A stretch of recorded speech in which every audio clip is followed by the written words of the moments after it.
record.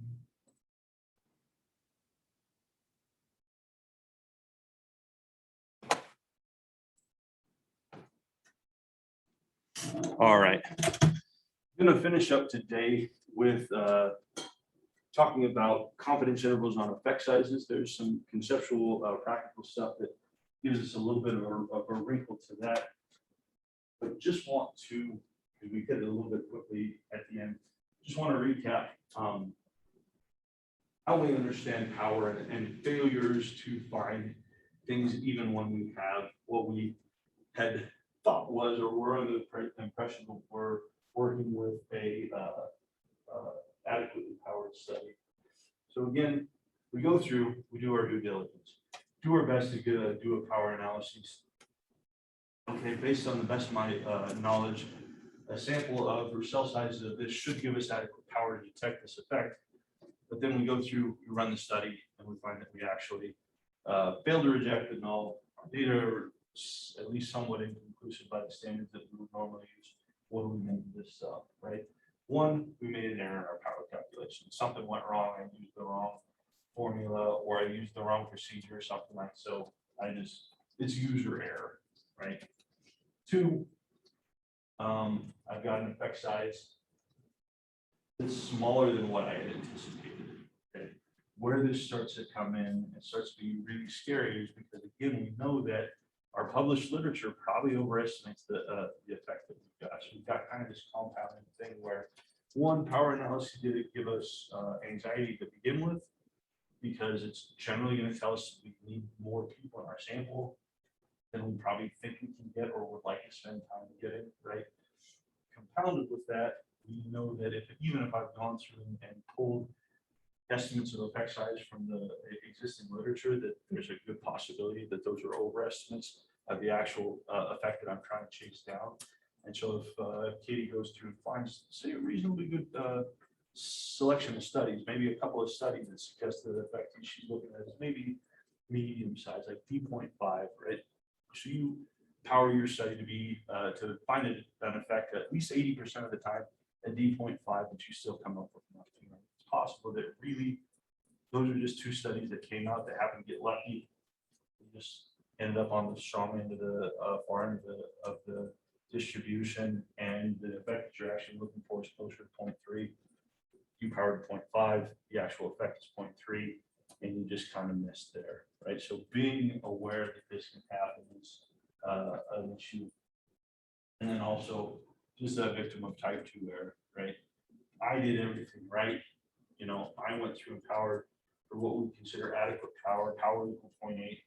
But even an adequately powered study, how often is that going to fail to identify an effect that's present? I powered it at power is equal to 0.8. Yep, 20%. 20% of the time I'm going to miss, right? I mean, if you were in Vegas and there's a, hey, you're going to win 80% of the time you lost, you're going to be disappointed. Are you going to be shocked by that? No, about 20% of the time it's going to happen, right? Same thing here. Now, the difficulty is we don't know which one of these has happened based off of my one study, right? We might have some hypotheses, right? We might go through and think, oh, hey, I think it could be this or that, but it's really hard to sort of pin down exactly sort of what's going on. If you're doing programmatic research, right? Clinical folks, we often don't end up with programmatic research, but we tend to get away with one-off studies more often or always compared to experimental folks, where you're expecting to sort of replicate multiple times within the publication, which good, but it starts to get a little intense at some points in time, right? So thinking about after that, if you got a failure to replicate, think about, okay, which one of these did I overestimate the effect? Did I make a mistake, or did I just get unlucky, right? With things. So understanding and thinking about the context of power and the implications of that. People comfortable and kind of feel like, you know, like they get an understanding of, you know. So again, taking my distribution here, even if I'm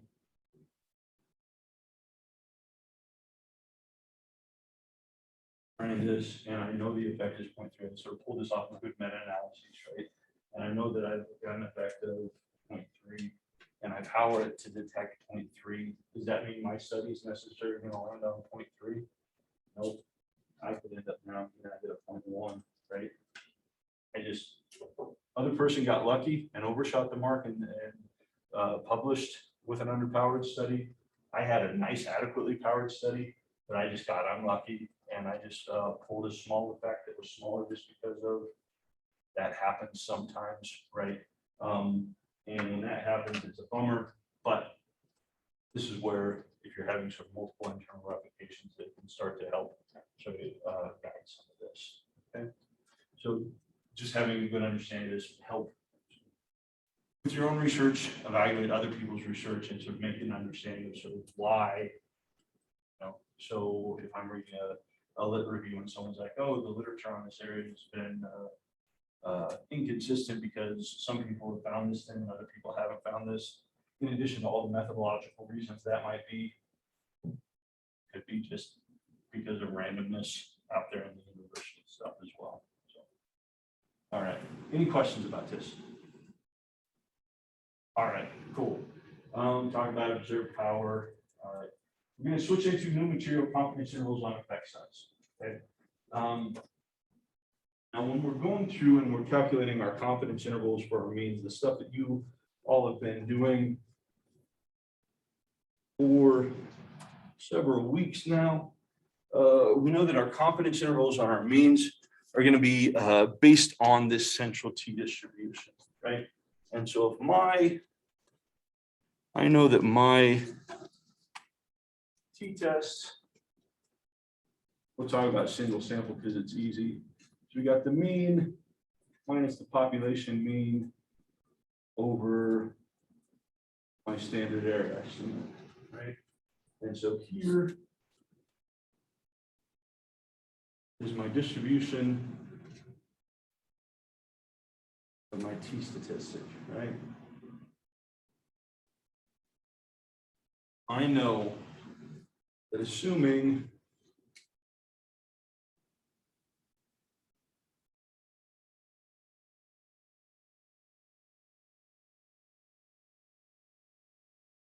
if I go through and if the population mean truly is known, if there is no effect, if sort of my population is equal to whatever, or my novel population is equal to the mean of whatever I'm measuring, and my novel population is equal to some reference value or something where this all ends up being 0. If I have a sample of equals 50, if I were to pull from this sample, calculate the mean, run my t-tests, with sample size 50, and I were to do this 100,000 times, Josiah, what would be the average value of my test statistic, my t statistic? If the null is true. Yeah, it's going to be 0, right? Some of my t-tests are going to be out here. Some of my t-tests are going to be out here. We're going to sort of say this is, we'll call this, just for the purposes of 2.0000. We know that if the null is true, about 0.25, 2.5% of those test statistics will fall out here, 2.5% of those test statistics are going to fall out there. They're going to be type 1 errors, but in general, sort of this is where this t-test is going to fall, right? And so this is what we're using to calculate our confidence intervals around our mean.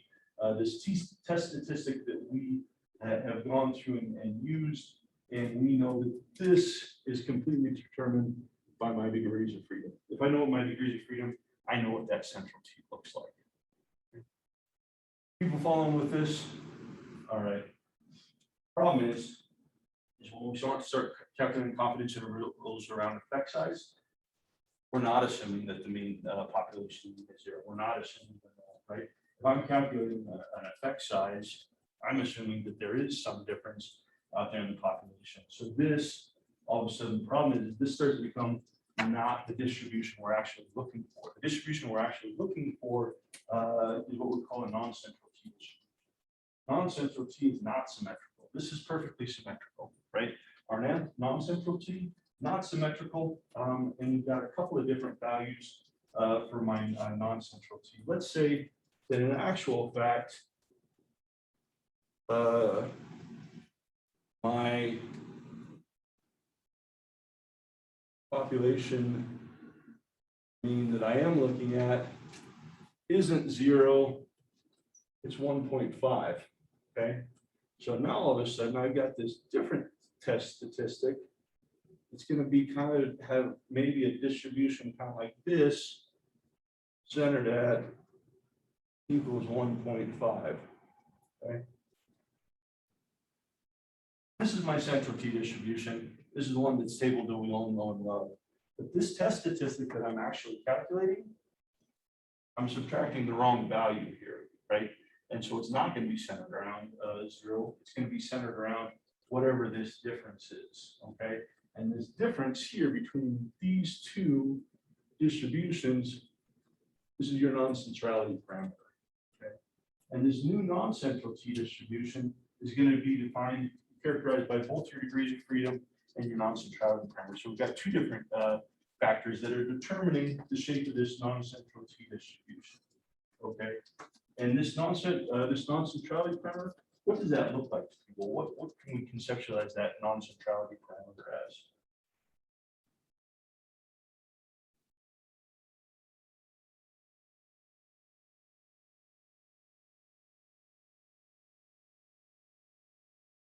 Yeah, so conceptually, what could we think of? So here's what we think under the null.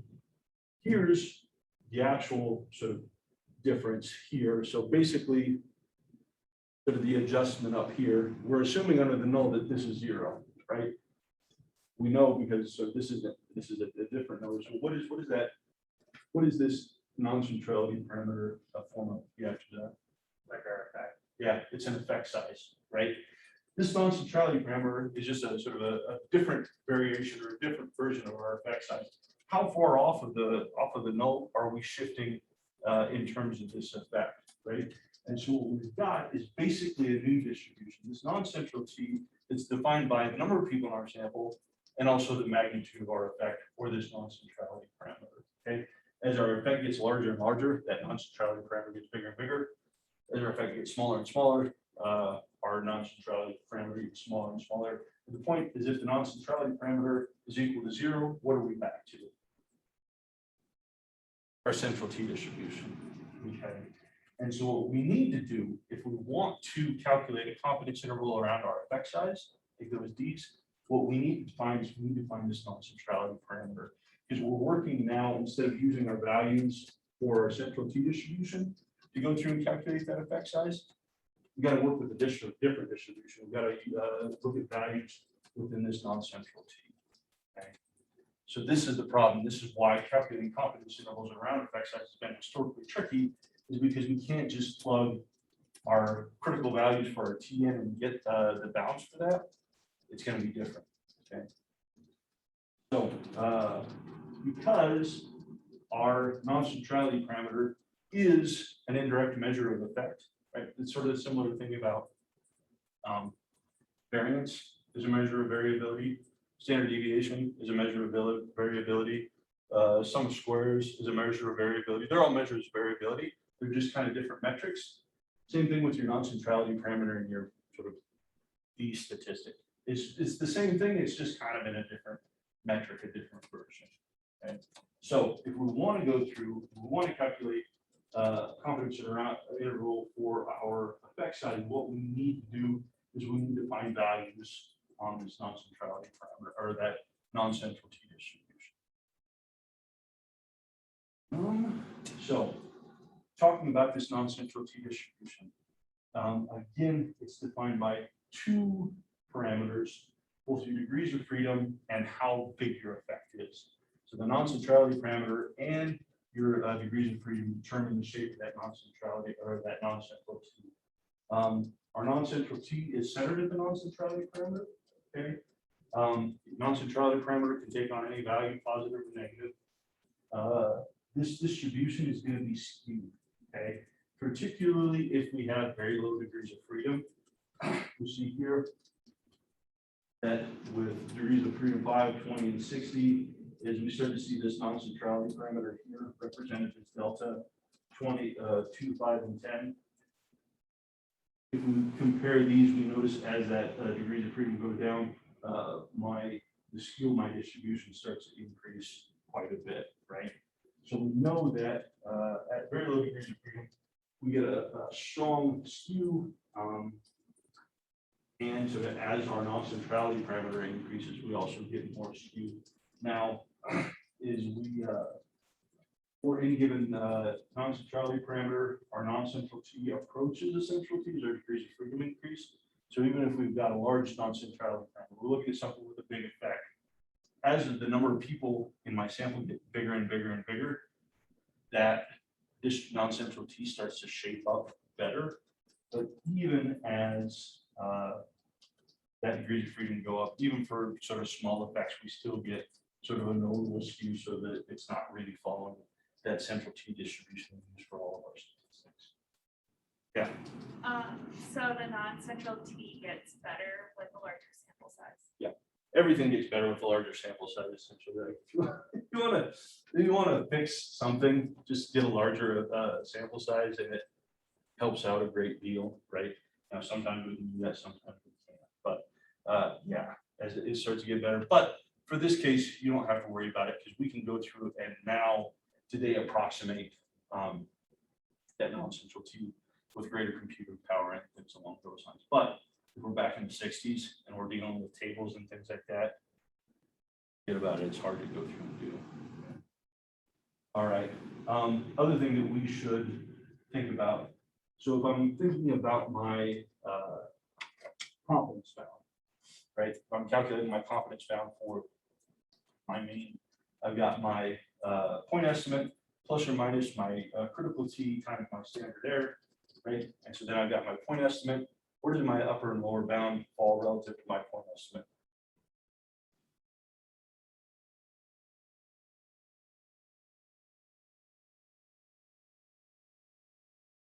The different, are they different distances away from my mean or the same? No, they're equidistant. Okay. When we get in confidence intervals around effect size, these won't be, and sometimes markedly so. Okay, because we're working with a different distribution. With our central T, everything sort of falls sort of commonly symmetrically along this line. As soon as we start moving into this non-central T, what we'll end up having is the upper limit will often be farther away from the point estimate than the smaller estimate. We start to see that skew get represented within our upper and lower bounds for our estimates here. Okay. So the mathematical computation of exact non-centrality parameters is problematic. It's complicated. When I first started trying to work through this, it was me in R, like punching in values with successive approximations to try and capture this value. Okay. And so this has historically been incredibly difficult. Now, quick, easy online calculator that you can go through, and just calculate your non-centrality parameters for you. Here's the link. This is calculated by Steiger. Pretty slick and easy.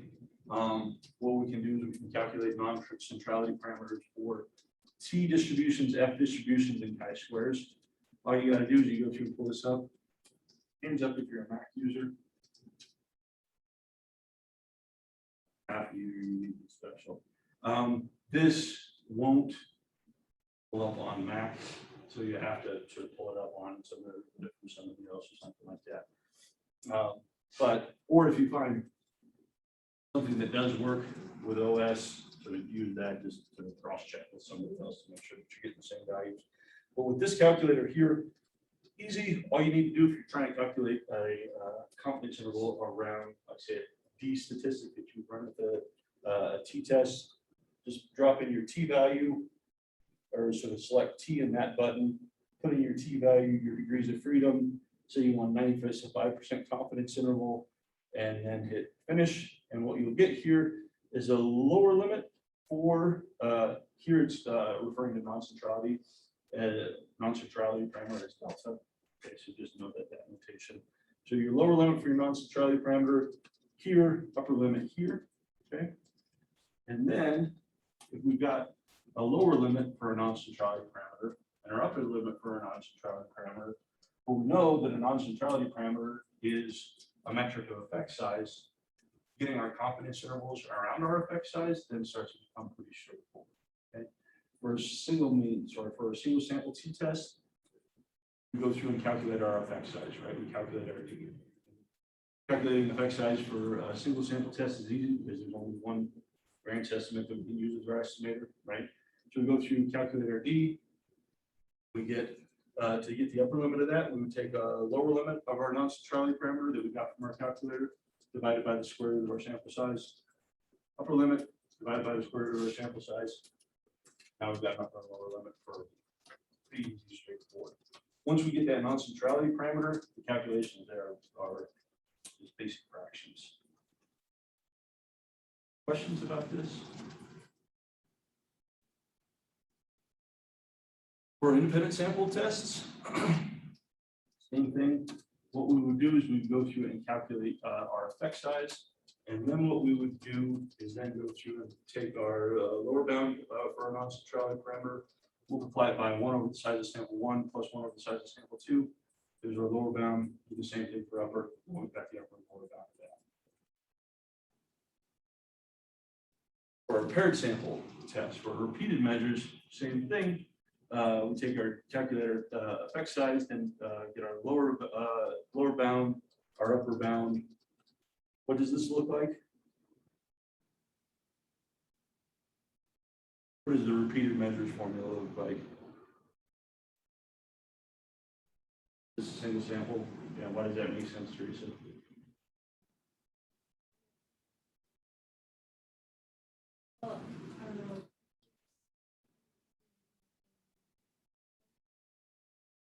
Same standardizer? Yeah. What is a paired sample t-test? Single sample test on the different scores. Yeah, just a single sample test on the different scores. And so that paired sample test is literally just like create different scores and test it whether or not that was equal to 0. That's all your paired sample test is. And so calculating the effect is similar there.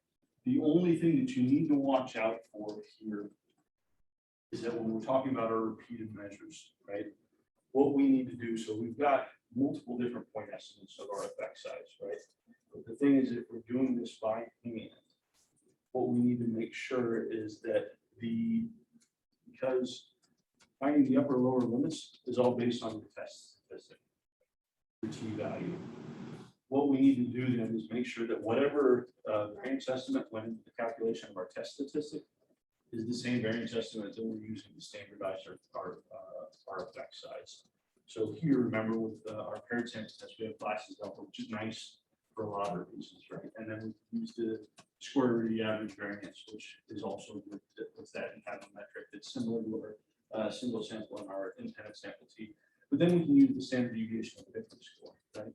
Someone tell me why we wanted to be careful about using the standard deviation of the difference score as our standardizer, our paired sample effect size.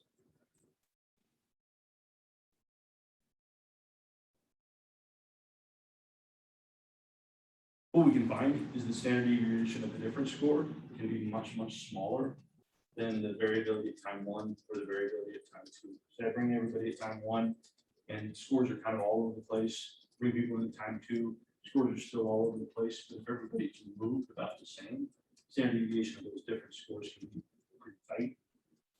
And if that happens, what is my effect size using standard deviation of different scores as the standardizer as opposed to, say, glasses delta or the square root of the average variance?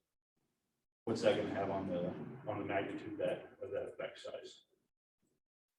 Yeah. It'll be bigger. It'll be a lot bigger, right? So you could have an effect size that is incredibly large, that looks way bigger than it would have been if you would have calculated it the other way. And so that's why we've got it. And then there's also trying to talk about standard deviation increase in terms of standard deviation of the difference. It starts to get circular and kind of hard to interpret. But if we're going to go through and calculate by hand at least upper and lower bounds for our effect size, what we need to do is we need to standardize that point estimate using the standard deviation of different scores. Because otherwise what will happen is you get an upper and lower bound for your effect size. And then you get a point estimate for glasses up that doesn't fall within the bounds of your confidence interval there, right? So same thing happens with independent sample T, right? So we can calculate glasses delta for an independent sample T. We can calculate using hedges unbiased G or things along those lines. But if you're using this procedure, what you really need to do is make sure that you're using the pooled variance as your standardizer, because your pooled variance is what's going to go into the calculation of your test statistic. And so they're making sure everything matches. With your independent sample T, you're probably not going to notice. But with this, we'll regularly find if you don't sort of match those up, that you get a point estimate that doesn't fall within the bounds that you calculated using this, and then things get a little bit funky. Yeah. All right. Now, this is some old school business that up until this most previous iteration of SPSS we had to worry about. Now, SPSS will calculate for you confidence intervals on all of your effect sizes. I'm not completely sure about the math on that. Probably fine. I can't 100% guarantee it because I haven't gone through and looked and said, oh yeah, this actually maps onto whatever, right? Not that SPSS needs to go through and verify exactly what all is going on, but I just kind of like to know exactly how to calculate stuff sometimes, you know. SPSS will give you confidence bounds around glasses delta and unbiased units and all of those things. So it's okay to go through those because everybody is doing it. But if you're doing your own stuff, just know that sort of this is something to be aware of. Okay. Other nice thing in terms of calculating confidence intervals on your effect sizes, we can incorporate these into a power analysis, right? We know if we know that the published literature is probably an overestimate of the actual population effect. What we could do is we could go through calculate based on, probably not going to find random study, whatever, gives you confidence bounds around the effect size, but given what you've got here, you can calculate those on your own. And so maybe if Sam, you're looking at that, oh, I'm sort of interested in doing something similar to this paper, what they found was an effect size of 0.58, right? But I also have a T statistic. I know how many people they have. With that information, I can go through and calculate a confidence bound around that and say, for this study, yeah, point estimate is, I think I'm shooting for something that's about 0.6. But the low bound on this was actually quite small. And so if I really want to make sure that I'm covering my bases, maybe I run a public power estimates to say, what if I'm looking for an effect of this? But data would support different studies, supports a lower bound of this. And if that's the case, this is what I would need to find. And then maybe split the difference or something like that. Maybe use power for the lower bound effect in that paper. So we can start to use this information carefully to try and cover our bases and come up with more realistic expectations of what we would need in terms of powering our studies, so on and so forth. Okay. Makes some sense. All right. A couple other things to think about, and it's very, very important that I impress this upon you right now. Okay. One thing that we find with confidence intervals on our effect sizes, the bounds on our effect sizes tend to be, because we're working with a different distribution, these tend to be much wider than what we would expect for our confidence bounds around our mean. So it's not uncommon to say, oh, I'm excited, I found an effect size of 0.6, which I'm pretty excited about, right? But then I go through and calculate a confidence bound on that effect size, and the lower bound is like 0.01 or negative 0.2, and the upper bound is 1.3 or something like that. That's a huge, huge level of imprecision. The level of imprecision in our effect sizes is magnified by this non-central T distribution. So until we're working with samples that are very, very large, we're probably going to get very, very wide confidence intervals around our effect sizes. Okay, expect that. Now, there have been people who have written, I would say, are ill-informed studies that, boy, if the confidence bounds on these are so huge, what's the point of utility even doing that? Okay. I would argue it's good because it forces you to recognize that, hey, I recognize that this is what I'm looking for. Data supported values, this effect could be anywhere from something that's minuscule to massive. I don't know. There's a huge amount of uncertainty. I think probably one of the biggest flaws of our whole system is people placing undue confidence in so that this is a true effect that's going to happen over and over again. Recognizing that, hey, my effect, this is what I think I'm looking for. This is my best guess, but it could be anything from this to this.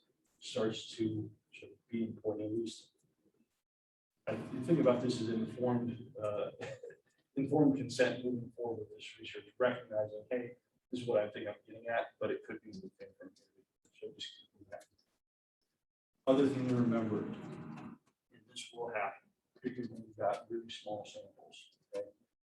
Let's say I find evidence for an effect, right? In terms of my hypothesis test, my estimates and my data are incompatible with the null hypothesis, suggesting that there is likely some difference in the larger population values. But I go through and I calculate my effect size. My effect size is a modest effect size. And I calculate my confidence intervals around the effect size, and I get an effect size that could be anywhere from negative something to positive something. Okay. How do I understand this?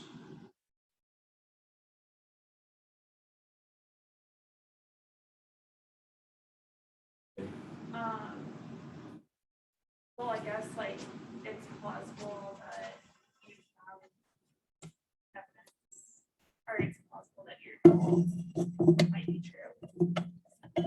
Yeah, in what sense? Because the confidence bounds are crossing zero. Okay, and this is the situation where you have to be careful. Are effect sizes equivalent to my hypothesis test? These are different things, right? And so if I'm looking at the mean difference, and my null hypothesis is that the mean difference between group A and group B, or population A and population B, is equal to zero.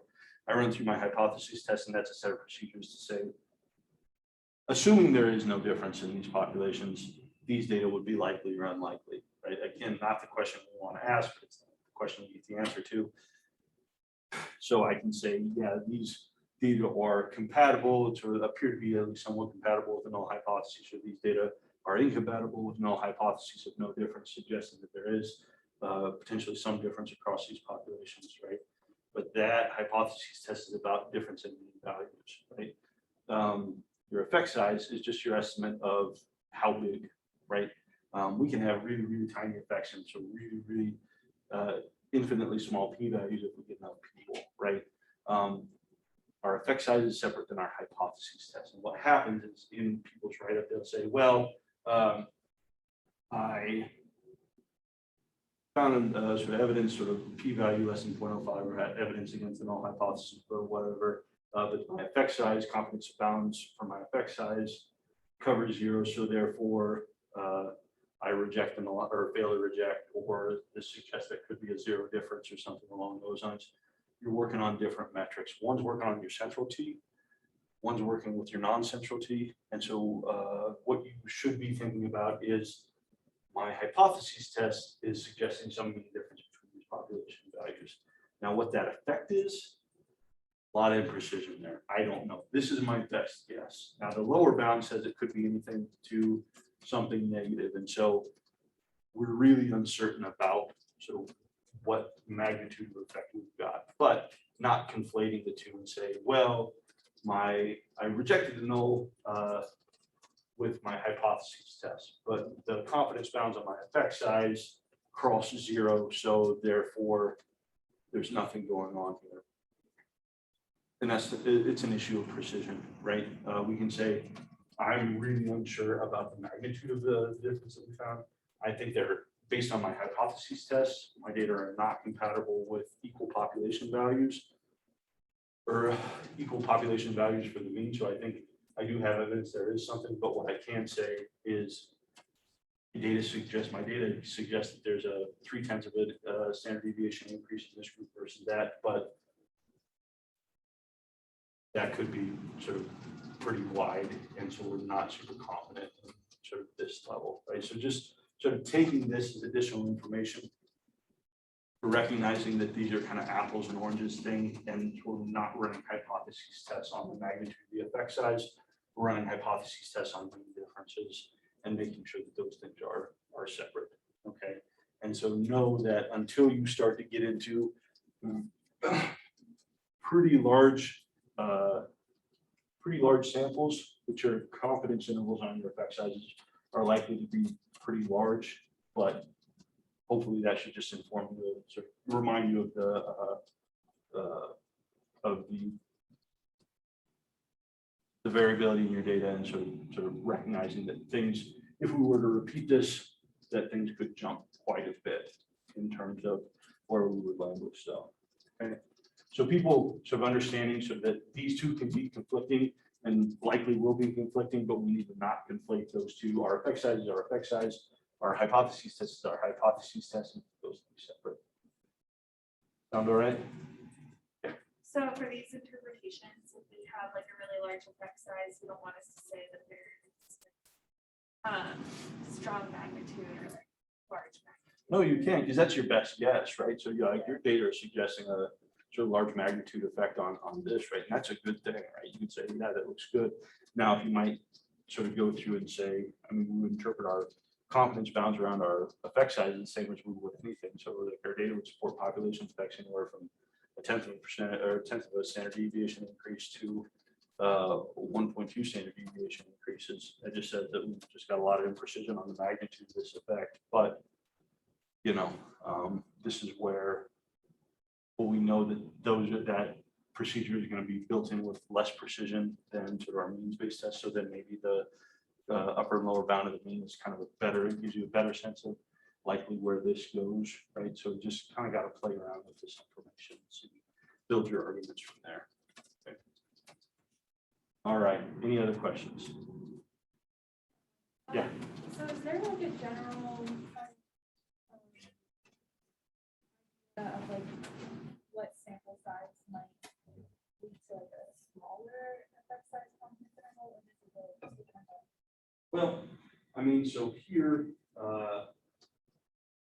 this is just so a couple of from a, you know, I try to practice what I'm shouting at you guys all the time in terms of incorporating things. So this is just from a paper that I put together with some folks. And I think if you look at the confidence bounds, so this is pre-post for people who have received some inpatient treatment or something along those lines, and looking at change in across individuals who had a diagnosis of borderline personality disorder versus other things on sort of different measures. So here we have absolute change in standard deviation, 95% confidence interval around reductions, our t-test, our effect size, and then the confidence bounds around that, right?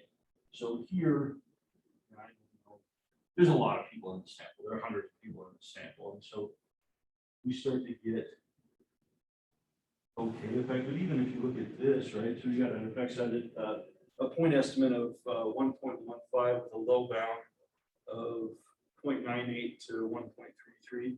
You look at the low, that's about 0.3 of a standard deviation, which is a small effect. So even with hundreds of people, like that's the kind of thing we got. But remember that so this degree of skew in that non-central T is also going to be impacted by the size of the effect. And so here we're working with really big effects, which are also going to stretch that out, right? So it's hard. It just kind of depends on the magnitude of the effect, how many people we have in terms of what that width is going to be. Now, this isn't to say always and forever you should.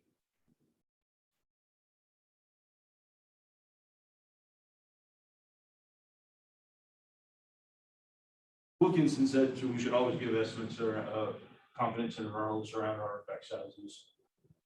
And in spirit, yes, you should do that. But sometimes you're going to have really small sample stuff where your effect sizes, confidence bounds around your effect sizes are going to be absurdly large. And I'm not suggesting that you shoot yourself in the foot with the really if you're trying to publish something, right? But it's something that you should be aware of as you're going through and working through things. So know that as you start to get, and you'll see this as we're going through, working through problems because I'm going to have to calculate confidence intervals on effect size. SPSS will do that for you now. So just looking at sort of those bounds across different examples with different samples. So that. All right. So again, this is a more clinical example. This is treatment stuff. This is pre-post treatment.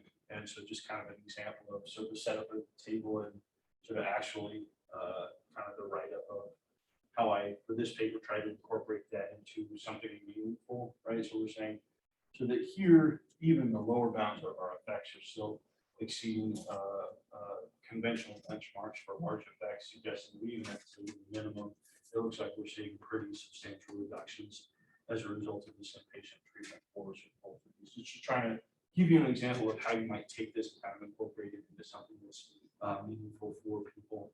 Here, this is from that. So here, this is another sort of motion manipulation thing where we're going through and we're saying, here's different measures at baseline. Here's after we give people a video cue and a motion manipulation. Here, again, different standard deviation, standard error, the difference, p-values, effect sizes, and confidence bounds around there. Again, but this is a big,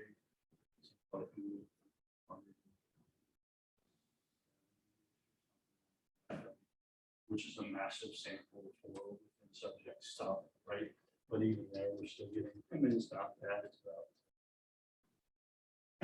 So even with these, it was, yeah, cool that I went through and did this, but I also had really large samples to make these reasonable, right? And sort of, if you go through same argument here, you say even the lower bound of the effect size is still suggesting that this manipulation is producing large magnitude effects. So thinking about that. So different ways of trying to think about how do I incorporate this in terms of something that's meaningful and communicates information about it.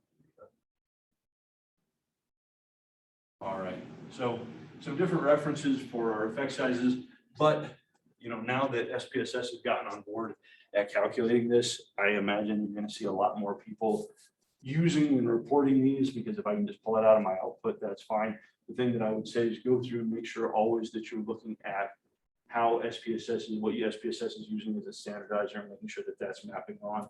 Now, again, SPSS is reporting confidence bounds on glasses delta, on unbiased G, corrected test statistics with their independent sample T.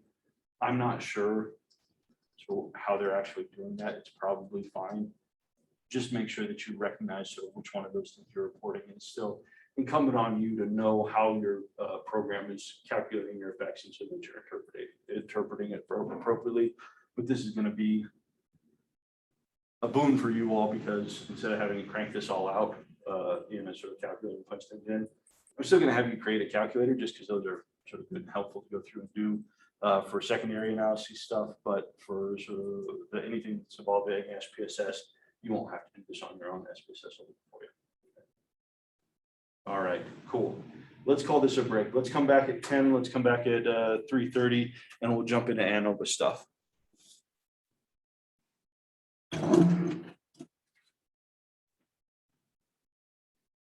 We'll for sure do that. I'll pretend it's about you. It's mostly about me wanting a breakfast burrito, but you can benefit from my general selfishness. Yeah, whatever.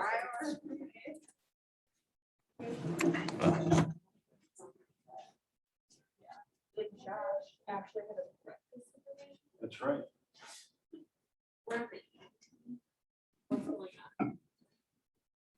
All right. So we're going to do a little bit of a pivot here and sort of introduce kind of a new concept, talking about our ANOVA models. Some new stuff with ANOVA models and different ways of thinking about how to identify differences. But rest assured, we'll come back to our basic t-test concepts, although in a slightly more complex form. But at the end of the day, we're still doing t-test. So through this series, going to talk about our conceptual basis of multiple means testing, starting to talk about how we partition variability within our data, go through some ANOVA calculations, we'll talk about it, confidence intervals and effect sizes, and then the follow-up tests is where things start to get a little bit tricky with sort of conceptualizing what we're doing, where we're pulling information from, but hopefully by the time we get there, you'll feel at least familiar enough with concepts, so we'll be good to go. So to this point, again, we've gone through quite a few tests already this semester. Kind of hard to keep it all straight in our minds, but from the 1,000-foot overview, thinking about our single sample Z test. Here, we're comparing some single sample mean against the known population mean and variance, right? If I know the population mean, I know the population variance, I'm working with the Z test, I'm good to go, okay? But sometimes I don't know the population variance, so what I need to do is substitute population variance for the sample variance. If I do that, that takes us over into our single sample T, right? Same principle, we're just using a T distribution instead of a Z distribution, and so we're working from there.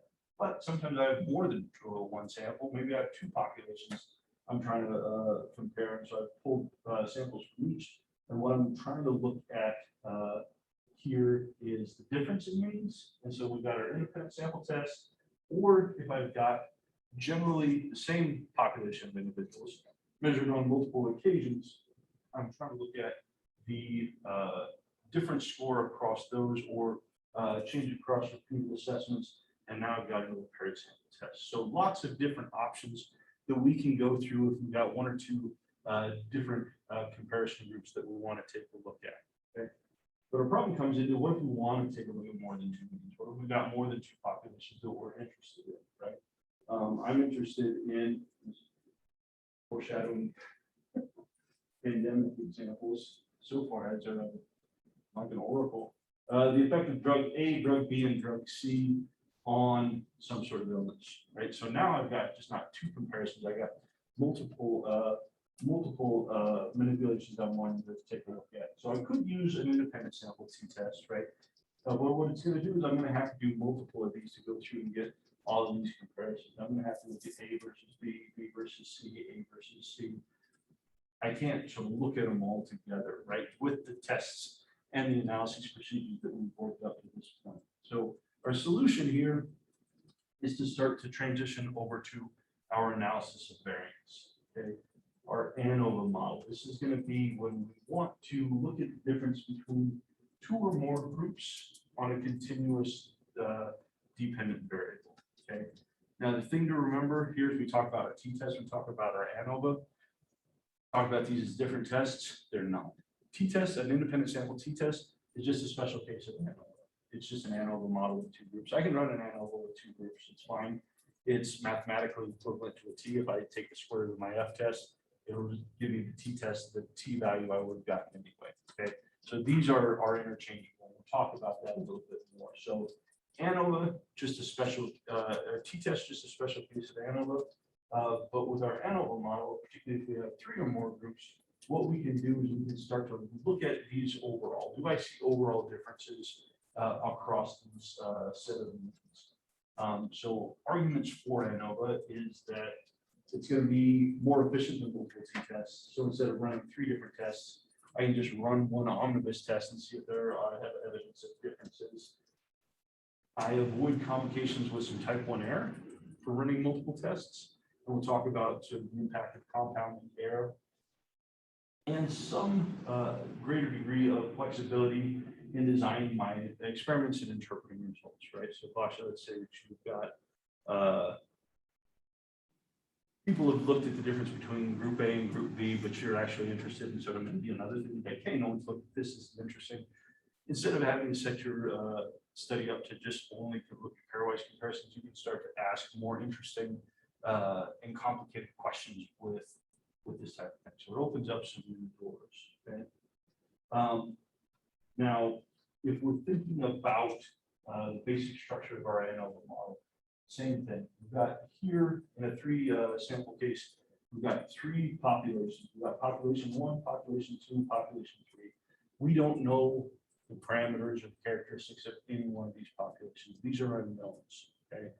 So Amanda, if I don't know anything about the population, what's a reasonable way for me to go through and try and learn something about sort of characteristics of those populations?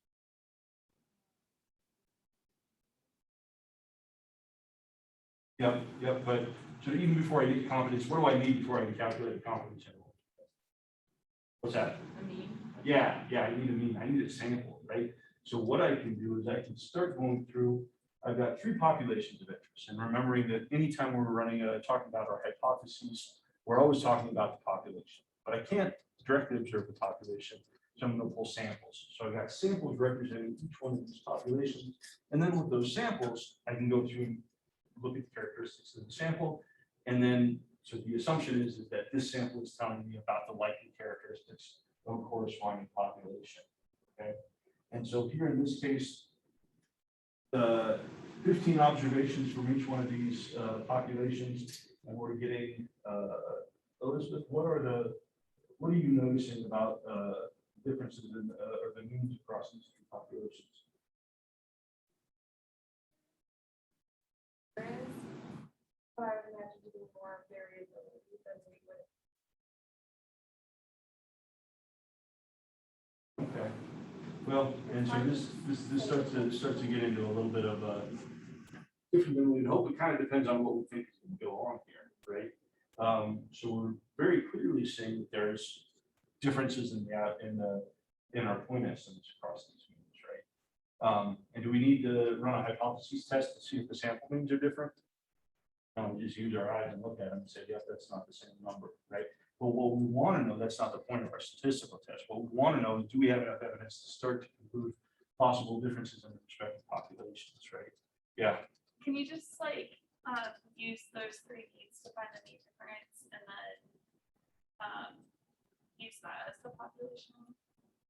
Well, I mean, so for the population difference, well, yeah, I mean, that's what we would do. So with the t-test too, the same type of thing, that would be our best guess for the population difference, right?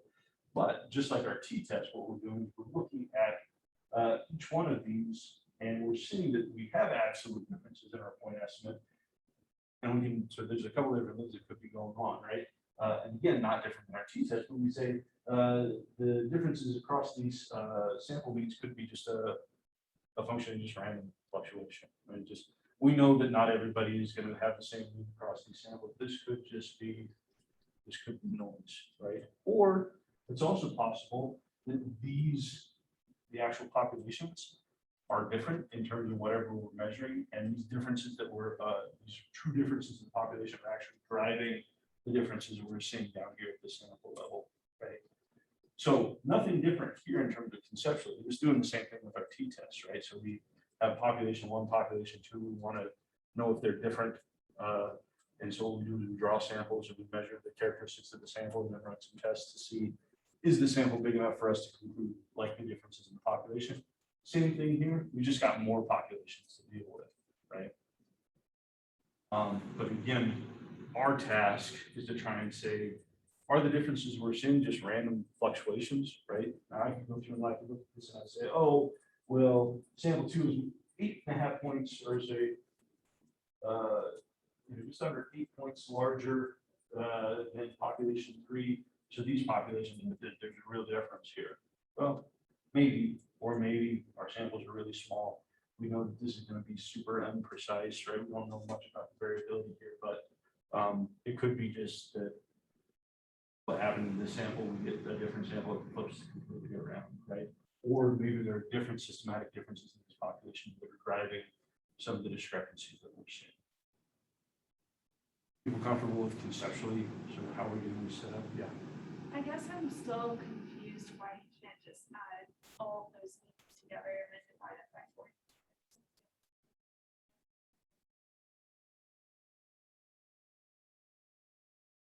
Like what you plug in for your population. So talk to me why is the mean of those 3 sample means interesting? Because that's like a better estimate of your population mean. What Kind of. population? I know that you will never actually know what it is, but like when you plug it in, like just for the sake of like doing the calculation, like, isn't adding having 3 medians better than, because then it's like 3 samples together, so it's more, it like represents the population Okay. more. I think I'm seeing what you get. Emily, I show your hand first. Or are we assuming that the populations are born from a pre-state population? Oh, never mind. Okay. So, Okay, I thought it was like the same population, but. so yeah, let's say if we're talking about different cultural groups, right? Something like that. So here's my, let's say we're looking at social relationships across to different cultures around the world or something like that. So we have some measure that we decided is equivalent sort of, and then so here we've got, so we're assuming that these are 3 distinct populations. Now our null hypothesis is that they're all going to be equal, right? But this is what we're testing, right? So going through collapsing across these, increase your samples kind of defeats the purpose because we're assuming these are all distinct populations. Okay, I didn't realize that they were Okay. distinct. I get it now. Cool, cool. Other questions about this? Thank you for bringing that up so that we're all clear on this. Okay. So, some new terminology when we get into our ANOVA models. A factor. Okay, our factor is our categorical independent variable. This is what determines our group. Okay. So, our factor could be experimental condition. Okay, one-way ANOVA that we're working, there's only one factor. So experimental condition is our factor. Year of high school is our factor. Cultural ethnic group is our factor.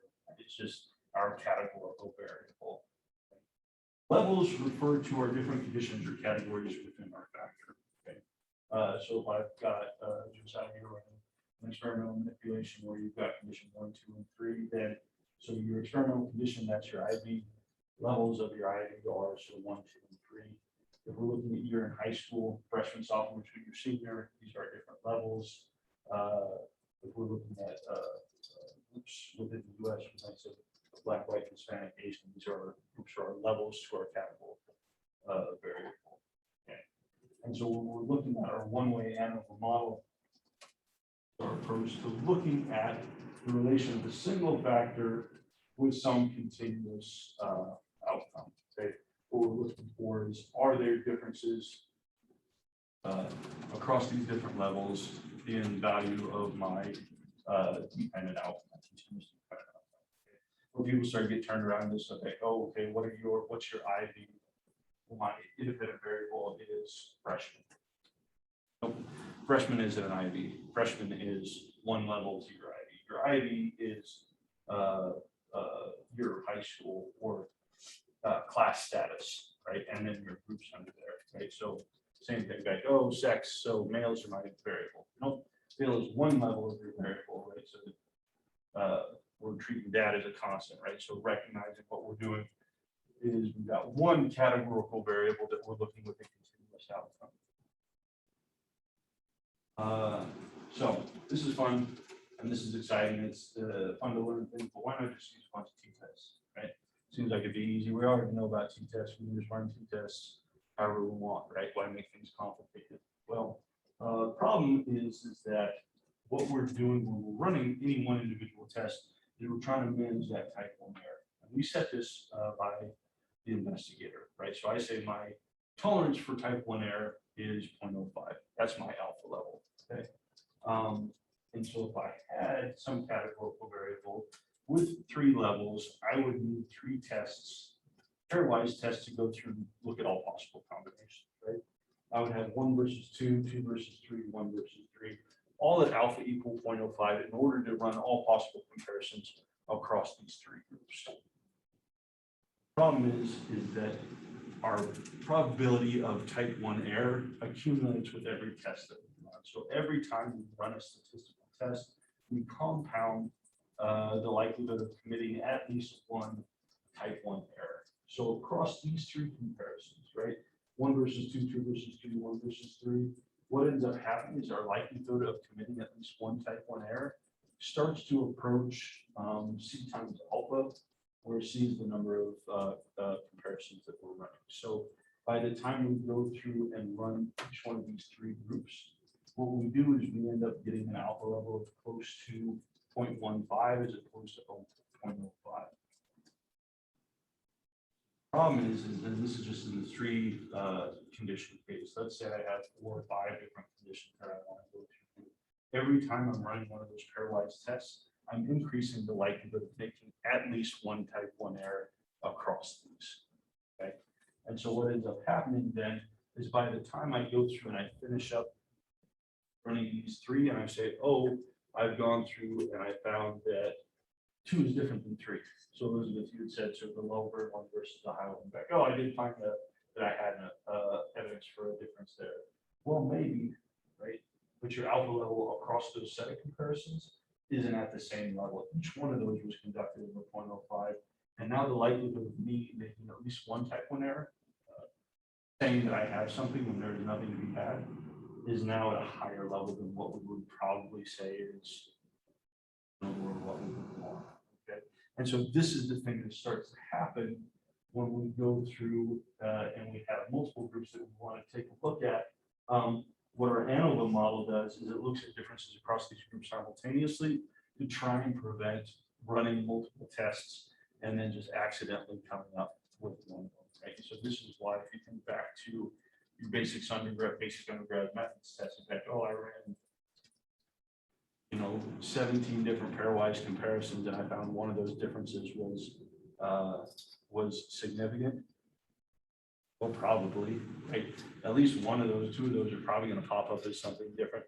I started to become very concerned with whether or not that's actually something that maps onto evidence of population differences, or if that's just something that came up as a function of compound error. With our ANOVA model, what we can do is we can look at these simultaneously and run through and get a test. So do I have evidence of some difference across these groups? And if I do, then we can move forward. If I don't, say, well, maybe it doesn't make sense to continue on with things here. Okay. So our ANOVA does give us a more efficient way to look at the combination of differences across groups, but there are no free lunch. We still run into problems. We'll get into that and sort of some of those aspects in a little bit. But questions about the overall model of what we're doing here. So hypotheses for a one-way ANOVA. Here we've got mean 1, population mean 1, population mean equals population 2 equals population mean 3. We're saying means of populations from each sample we're drawing is equal. There's no effective X on Y. This is talking about things in, and this is getting people tripped up a little bit in terms of making statements of the null hypotheses. Here we're using associative language, which is fine. It's actually a little bit more flexible. We're saying there is no effect of class on alcohol use. So let's say, Katie, you're looking at differences in freshmen, sophomores, juniors, seniors in problematic alcohol use, right? We'll just say alcohol use. And so we'd say there is the null hypothesis is there's no effect of class on alcohol use in the larger population of college students. That would be a fine way to state this. So long as you get it right? Probably the way that to say this that would map better onto the actual ANOVA model is to say average drinks consumed in the population is equal across the population of freshmen, sophomores, juniors. That kind of gets back up into this. Or maps more directly on. This is more flexible. This kind of draft. This kind of gets more directly at what's actually going on with the text. I don't care which one you use. You just got to do it right, whichever one you use. Okay. Now, our alternate hypotheses, all of a sudden, we are just dropping back to at least one population mean differs from the rest. Okay. We'd say for our alternative hypothesis or conclusion here is that our data are likely assuming equal population means. What we find with our one-way ANOVA is there's nothing to provide in statistical notation that captures my alternative hypothesis. Why is this?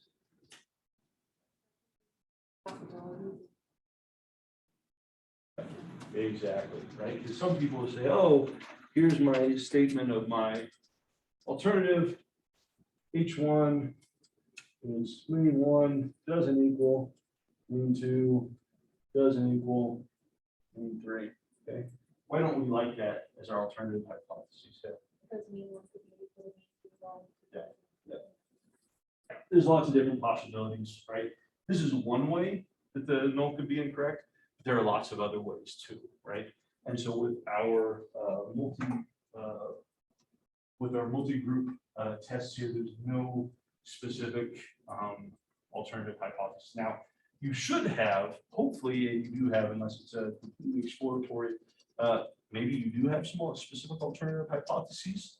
Maybe you do have some specific pattern that 1 and 2 are equal, but both of these are different than 3. That lends itself to some specific a priori contrasts that start to become very important. But for the omnibus test, there's no specific alternative. Yeah.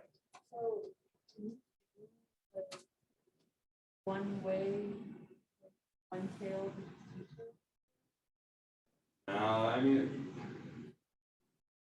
no, because your F, and we'll get into this, your F distribution is all a one-tailed test. So, yeah, and you get into trouble with one-tailed tests and because you probably get punched by reviewers for trying to do that. They are likely not to believe that you predicted that on the front end. And so you're running into problems with that. So, but for this is all, this is all one-tailed. I guess like thinking about like the problem sets and stuff, like how would we write this out? Would we have to write it multiple times or like Right, what multiple the times? alternative hypothesis?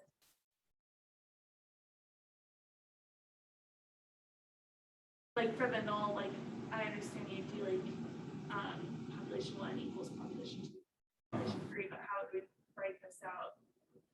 Oh, and sort of in words? No, not in words, with like symbols.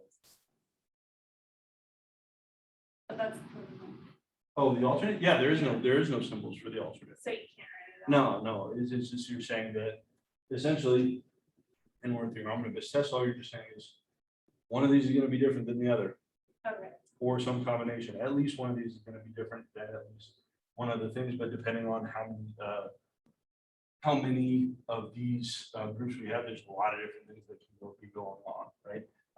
Our omnibus test says that something's going on, but it doesn't tell us exactly where it's going on, which is part of the complication with some of this. Okay, I wasn't sure if we had to write it out like multiple times in population 1. It's not equal to population 2. No. Population 2. Because we don't know. And so Yeah. this is the thing, like our alternative hypotheses for our omnibus is literally they're just that one's going to be different than the rest. There's nothing specific about it. It's a very general alternative, right? Whereas with just the two-tailed case, you can say they're going to be different, right? Well, there's a lot of ways that this could be different, right? So you're just saying that one's going to be different from the rest. Okay. Other questions?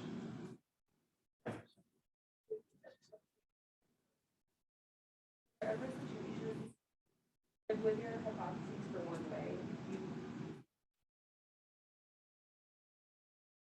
Yeah. But like, would there ever be a situation where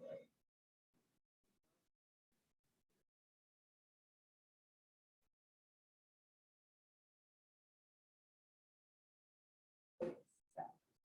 That two of them. Yeah.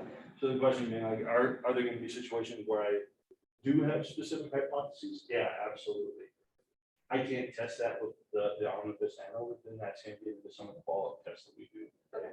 So, but the idea is, and we'll talk about this a little bit, the idea is that what we're going to do is we're going to run this overall test. We've got differences in there, and then if we do find evidence of that, then we're going to move forward and maybe look at some of the specific predictions that we've made with some of the follow-up tests. The follow-up tests are what help us contextualize evidence that we do have some difference in there somewhere. All right, so I've been talking about this using this term, our omnibus test. Our omnibus test is just our overall test of significance, right, or differences. It's saying that at least one of these is systematically different from the rest. But again, as we discussed, it's not telling me exactly how any one group differs from any other. It's just saying that something's different from something. I've seen kind of what sort of the main idea is with this. So our test statistics, so going back and thinking about our test statistics, I really like thinking about our t-tests this way. We can think about my t-test as set up, my t-ratio as being a ratio of my observed difference between my two means over my expected difference if the null hypothesis is true, right? And thinking about this, if you think about what actually goes into your t-test, you're saying, here's the difference that I observed over the difference I would expect just based on random jumping around. Remember, our standard error is the standard deviation of our distribution of population means, or distribution of sample means, and it's just telling me the standard deviation of how much variability I would expect just if these means were to jump around. So we've got what I actually observed in terms of a difference over differences I would expect just we were in sort of random stuff given the size of my sample. And so that what I've observed quite a bit larger than what I would expect due to just random jumping around. Basha, what's that going to do to my test statistic? The standard error. Uh-huh. Yep, so if I see quite a bit more difference than what I would expect just from jumping around, my test statistic is going to go up. And no matter what happens, if my test statistic goes up.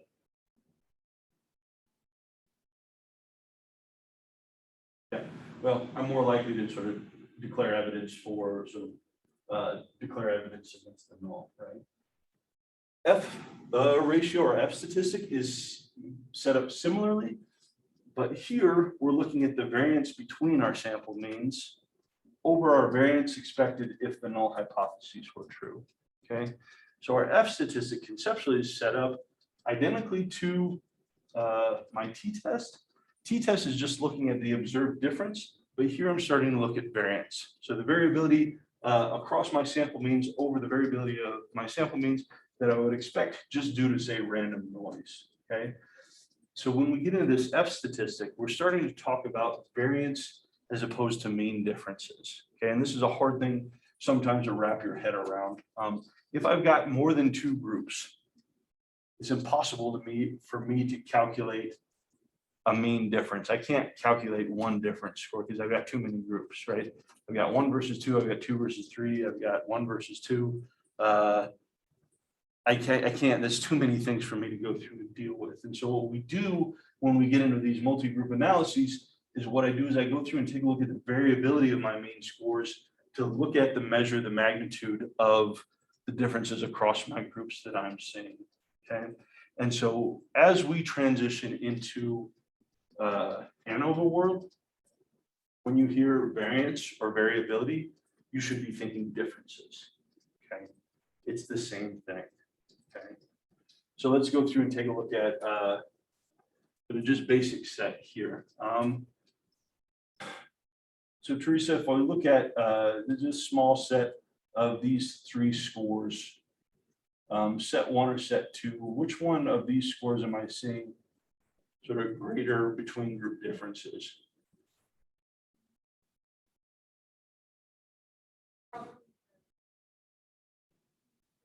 Yeah, so if we look at set 1, we've got mean 1, 2, 3, set 2, mean 1, 2, and 3. Which one of these sets am I seeing bigger differences across my means, all else held equal?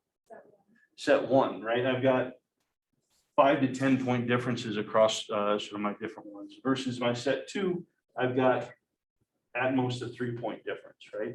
And so I'm seeing across my individual means larger differences in set 1 versus set 2, but that's hard to go through. I can't just, because I've got 3 measures, I can't just say, oh, this is the difference between these things, because I got too many differences, right?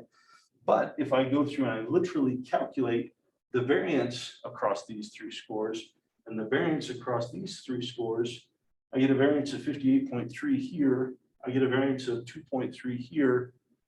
This is one number. This is a number I can work with. I can see there's more variability in these scores as opposed to variability in these scores. So I can't, this isn't a number that I can go through and interpret and say, oh, it's this magnitude of an effect. But comparing these two, I can say I've got more variability here than I have variability here. That's telling me I've got more differences across this set of means here than I have differences across this set of means here, okay? And so here, when we switch over to ANOVA, what we're doing is we're using variance as a representation or an index of the differences in means across each one of our samples. So if I've got a larger variance, it means larger differences, smaller variance, smaller differences. Okay. People see this, people have questions. This is a really, really important concept.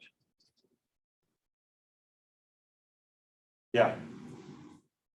So we want the larger variable. I don't understand why. Okay, so should I ever be conducting a hypothesis test to try and confirm the null hypothesis? Oh, no. No, right? I'm usually doing this because I think that there is some impact across my conditions, or I think there is some difference across my groups. And so now, as we start to get in, we're wanting variability in some aspects of our design and less variability in other aspects of our design. But if I'm just wanting to say, do I have evidence of differences, evidence of population differences based on the samples that I've collected? I'm probably going to want more between group variability, right? Because that's suggesting at least somewhere in there, there's larger differences. It's just because of the Yeah. group differences. Other questions? All right. So oh yeah, Kitty. Well, going off of that, I guess the variability depends on like what you're looking at, probably. 'Cause, Yeah. like, if you're looking at like how effective, like for COVID, for example, like how effective the COVID vaccines are, Uh-huh. you probably don't want a ton of variability between the three, since like the population is getting all three. I don't know. So I guess it depends on whose company you have stock in, Yeah, right? well, if you have stock, you want to see variability, but if you're like, I don't know. Yeah, it kind of depends on sort of what the research question is, right? But if we're going through and it starts to depend on, like Sam was saying, maybe I think these two groups should be more similar and this one to maybe be different. That's something we can get into later when we get to the follow-up test. But here we're just trying to say, are we getting any signal of systematic differences across these groups? Differences that would be greater than we would expect just to random sort of sampling variability. Okay. So our objective of our ANOVA model, what we want to do is we want to partition our total variability in our data to try and look at systematic prevalence, the evidence of systematic differences across groups. Okay. And so what we're going to do here is we're going to take our data and our scores and partition this into between treatment or between group variance and within treatment or within group variance. So again, in ANOVA speak, we're talking about variance or variability, we're talking about differences. If we're talking about treatments, we're just talking about different groups. It's just kind of a residual sort of language that was used in the development of these models. So we've got between treatment variance, within treatment variance. Okay, so we're talking about between treatment variability. This is going to be our differences between our groups or our treatments. Okay. Here and on this handout that I gave you, we've got a small study with 5 observations. We got 5 participants here, and we're looking at, we'll say, test performance in different temperature conditions. So we've got people sitting in a 50-degree room, a 70-degree room, and a 90-degree room, and we give them some standardized tasks and gauge their performance, right? Someone tell me, Amanda, so what is likely the null hypotheses for this design? The null is that there's no. Yeah, there's no difference between these groups. How many independent variables do I have here? Yes, perfect. Good work there. Yeah. Well, people sometimes be like, oh, I've got 3 IVs. Like, nope, just 1 IV. It's just temperature. Temperature is the only independent variable. I've just got 3 levels to that. I've got a cool, a room temperature, and then hot, right?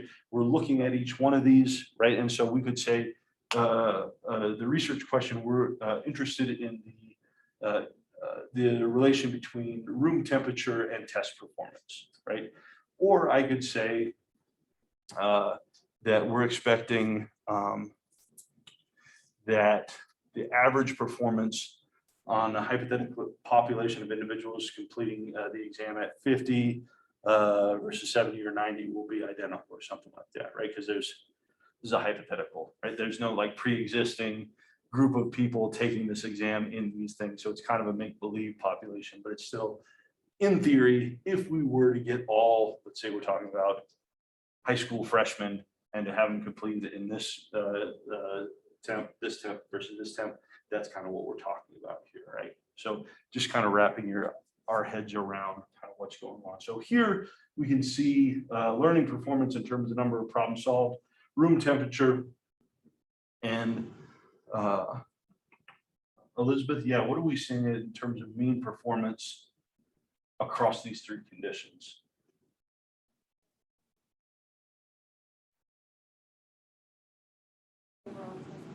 Yeah, okay, and does this make sense just given what we might expect? Yeah, they're either Too hot or too cold? We got a Goldilocks problem here, right? So right here in the center is just right where we're looking for. And so these differences that we're seeing between groups, right? The difference between a mean of 1, a mean of 4, and a mean of 1. A couple of different reasons that we could be observing absolute differences here. One is that there are systematic differences in terms of performance that's directly as a result of our treatment or our groups or our sort of manipulation here, right? So the differences, it's possible that the differences that we're seeing across each one of these groups is due to actual impact of temperature on performance, right? But there's a couple other things that could be going on. We could have random non-systematic differences, right? We could, and this is only a sample of 4, there could be just like individual differences, like sort of experimental errors. There's just random stuff that goes on. Maybe, you know, sort of one person, sort of one of these 4s had taken the test before, something weird came up, or maybe we've got experimenters who aren't running my protocol consistently. There's just random stuff. We could see differences across these groups just because of random fluctuations, right? Could be the luck of the draw. Or what we could find is that there are systematic differences unrelated to the grouping factor, okay? That, yeah, we're seeing differences across these, but it's because of a confound. There's some other thing that's going on at the same time as sort of my manipulation that's causing sort of differences, right? So I say, I'm finding that if I'm looking at overall functioning across people with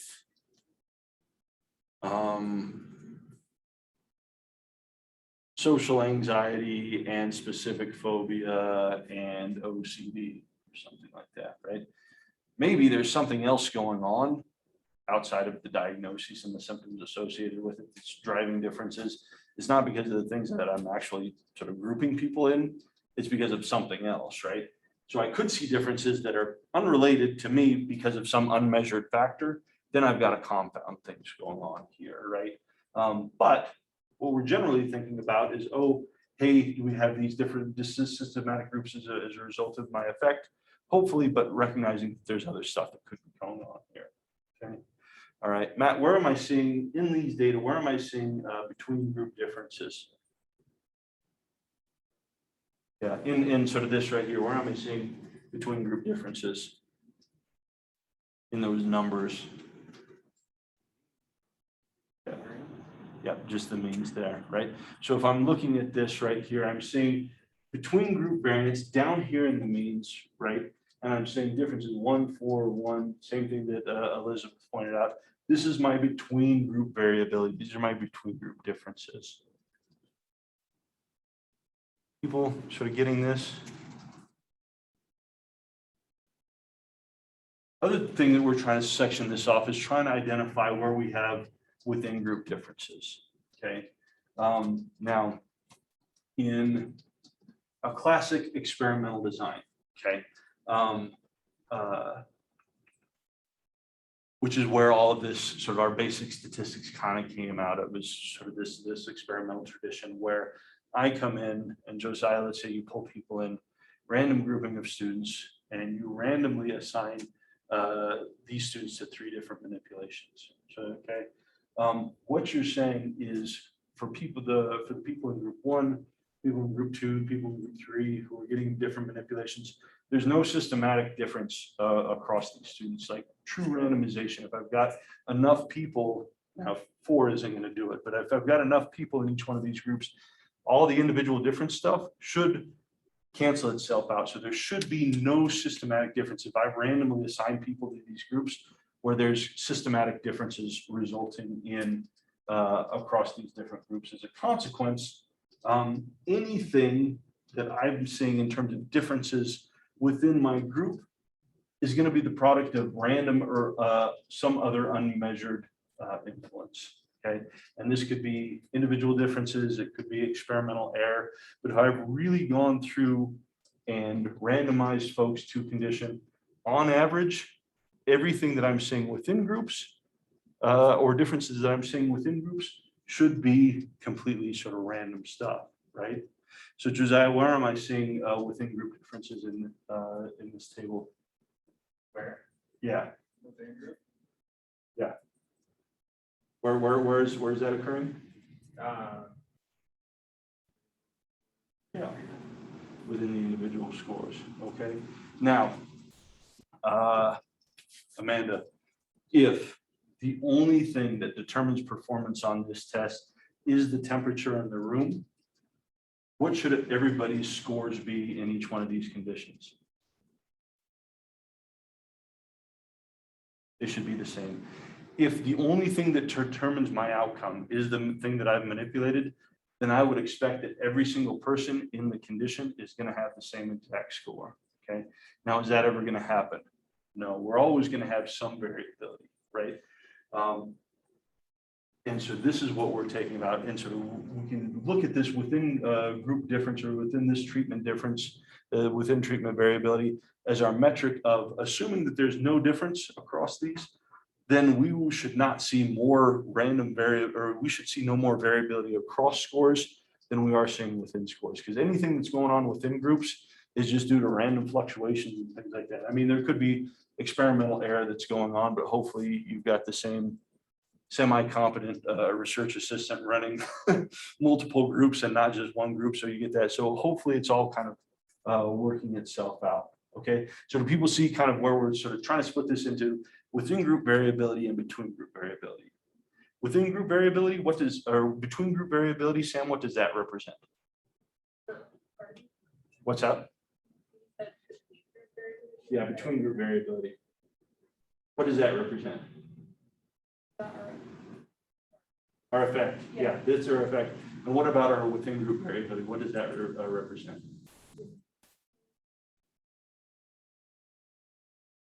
Yeah, that's just our random error. So what we're doing when we get to our F ratio, what we're looking at is a ratio of the between group treatment variance over the within treatment variance. Okay. And so conceptually, what we're thinking about this is the observed group differences that we're seeing over the top of expected differences, assuming that the null hypothesis is true, assuming that the differences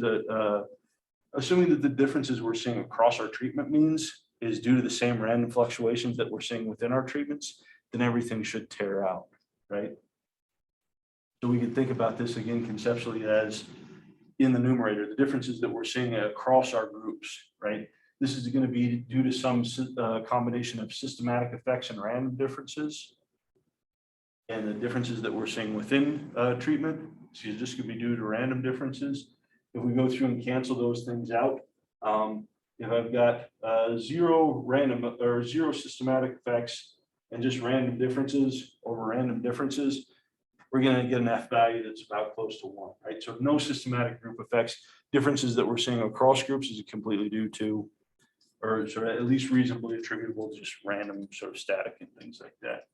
But if I've got some systematic effect plus some random differences across my groups over the top of just the random variability that I'm seeing within groups, if that systematic effect is big enough, we're going to start to see an F value that starts to get increasingly larger than 1, suggesting that it's really increasing the likelihood of us rejecting the null hypothesis here. Okay. So are people seeing conceptually what's going on with this F ratio, how we're going through, and the logic behind trying to sort of systematically, even though we have more than two groups, trying to partition this out into trying to detect a signal across groups by using our variability within groups to try and use that as our metric of just random stuff that's going on that's at least not captured by our design. Questions about this?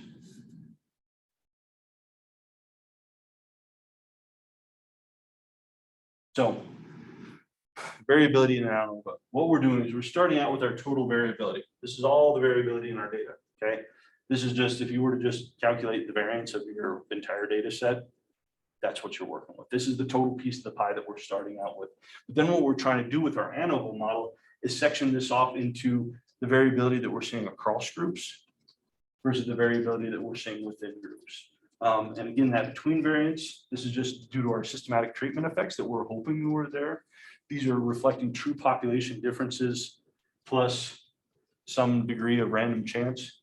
Our within group stuff is just due to random chance, just sort of systematic things that we haven't measured, at least within the context of our experimental designs. And so what we're doing is just trying to separate this out, okay? So other thing down here in the corners, remember that going back to some of the basic descriptive stuff that we've talked about, sum of squares, variance, standard deviation, these are all just variations of the same stuff. It's all, we start with our standard, our sum of squares. Sum of squares is just our sum of our squared deviations from the mean, right? If we took, say a set of scores, calculate the mean, and then individually for each person in our data set, took their score, subtracted the mean, squared that value. Why do we square the value? Anybody remember? Amanda? Yeah, the mean would always be 0, right? By definition. So what we do is we square those deviation scores and sum them up, and that's my sum of squares. To get my variance, I just take my sum of squares and I divide it by the number of people in the sample minus 1. Now I've got a variance estimate, right? If I want to take that variance estimate, turn it into a standard deviation estimate, I just take the square root of that, and now I've got generally the average distance of any two randomly selected scores from the sample from one another, the difference of any randomly selected score from the sample from the mean. So there's different ways we can go through and think about that, right? But these are all just, it's the same stuff. It's just different presentations. Okay. Questions about this? All right, cool. So classic ANOVA. The way we generally set this up is to put together a table, and what we end up, this is nice because we end up with a table of interrelated figures that help us kind of organize the different components of these ANOVA models, okay? A little bit more complicated than our t-test because we got more elements to take care of because we've got a number of different groups, okay? So what we've got here is we've got our treatment or our between group variability, our error or our within group variability, and then our total. And then we'll go through and punch this stuff in from here, okay? So some notation to be aware of in terms of your ANOVA models and through these next subsequent slides. K, this is the number of levels in a factor. Also note that the notation for this stuff varies widely. Anytime you're doing looking through a methods article, the number one thing to do is try and figure out what letters mean what, which there's no systematic format. But for these, we'll call K the number of levels of each factor. This is the number of groups, number of conditions. In our example, K is going to be equal to what, Basha? Yeah. And what's K going to be equal to? What? 50. 50 degrees. No. What's K? The levels. No. Oh, 3. 3. There we go. Sorry. I was like, you've got a much bigger ANOVA model than you've run out of, you've got negative degrees of freedom. We've got 15 people in the sample. You can't run 50 different groups with only, you need to collect more people. Yeah, 3, exactly. Okay. N, this is the number of scores within each condition. Okay. Basha, how many people do we have in each condition? 5. 5, there we go. N, the number of total scores in the entire study. This is our total sample size. T, going to be the sum of all scores within each condition. Talk about this is our treatment total, and G is this is the sum of scores for everybody in the study. This is our grand total here. Okay. All right. So again, this is just our set. We've got here our scores, our 3 different temperatures, and then some. Here's our group totals, our sums of squares for each group, the number of people in each group, the mean for each group, kind of all put down in here.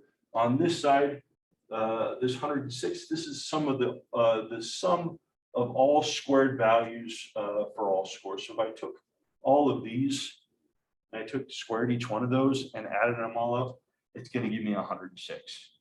Okay. G, this is the sum of all scores. If I add all these up, get 30. N, the total number of scores, and K, the number of levels. Okay. So are people seeing where on the worksheet, on the handout I gave you, where all these things are coming from? Okay, and I think there's also a version of this in the handouts folder if you prefer to work with an electronic copy. Okay, and again, note here, even within this, we're seeing both within and between variability, both within and between conditions. Our between variability down here in the means, right? Our within group variability due to just sort of random error. We don't know why they're different. They're just different. All we know is they're different from some reason other than the temperature, because if the only thing that determined scores was temperature, everybody should have the exact same score. They don't. So there's other stuff going on. We're not overly concerned about it. We kind of expect it, but just chalking that up to error. Okay. All right. So there's our between, there's our within. Just wanting to keep a concept of where that's coming from. All right. So calculating our ANOVA. Where do we get all these values? We're going to start here. We don't always have to start here. Here just kind of makes sense for didactic purposes to start with our sum of squares total. Okay. Sum of squares total, this is the total variability for our entire set of scores. Okay. Our sum of scores total, we've got a computational formula and a definitional formula. Definitional formula, sum of squares total, is just the sum of our individual scores minus the grand mean and square those up. Okay. So we're seeing our sum of squares total is the sum of the squared deviations of person I in group J from the grand mean. Okay. So in my handout here, if I took person 0, grand mean here,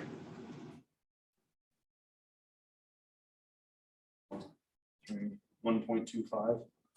Yeah, I think that's right. Okay, if I took 0, subtract 1.25, square that. 1 minus 1.25, square that. 3 minus 1.25, square that. 1, 1.25, square that. 0, 1.25, square that. 4, so on and so forth, and work through that whole situation. Took the sum of all those squared values. What I would end up with is my sum of squares total. Okay. Also, if I had these data all in SPSS and I just calculated the variance for the whole sample, or the sum of squares for my whole sample, it would be the same thing. Okay. This is the total piece of the pie we're working with. This is all the variability across all the individual scores in my sample. Okay. So definitionally, so again, I here is the individual, it's the observation. J is the group. So it's just saying if I take the sum of the squared deviations of all individual scores from the grand mean, sum those up, that's going to give me my sum of squares total. Okay. Now I can calculate that more efficiently by just taking the sum of my squared x's minus the grand total over n. That gets me their mathematical equivalent. I get there right away. But conceptually, this is where this is coming from. So again, think about this as all the variability in your sample. This is the total piece. This is the total pie that we're going to go split up and work from. Okay. Degrees of freedom for our sum of squares total, 1 less than the total number of scores, n minus 1. Okay. And remember, conceptually, when we had that discussion about degrees of freedom, what that is, that makes some sense. Because by the time I go through, Amanda, what is, if I were to sum all those deviation scores, before I square those, if I just sum the deviation scores, what does that total have to equal? Yeah. Why do I if I were to just calculate the deviation score, everybody's score minus the grand mean, and I were to go through and add those up, by definition, what does that total have to equal? 0, right?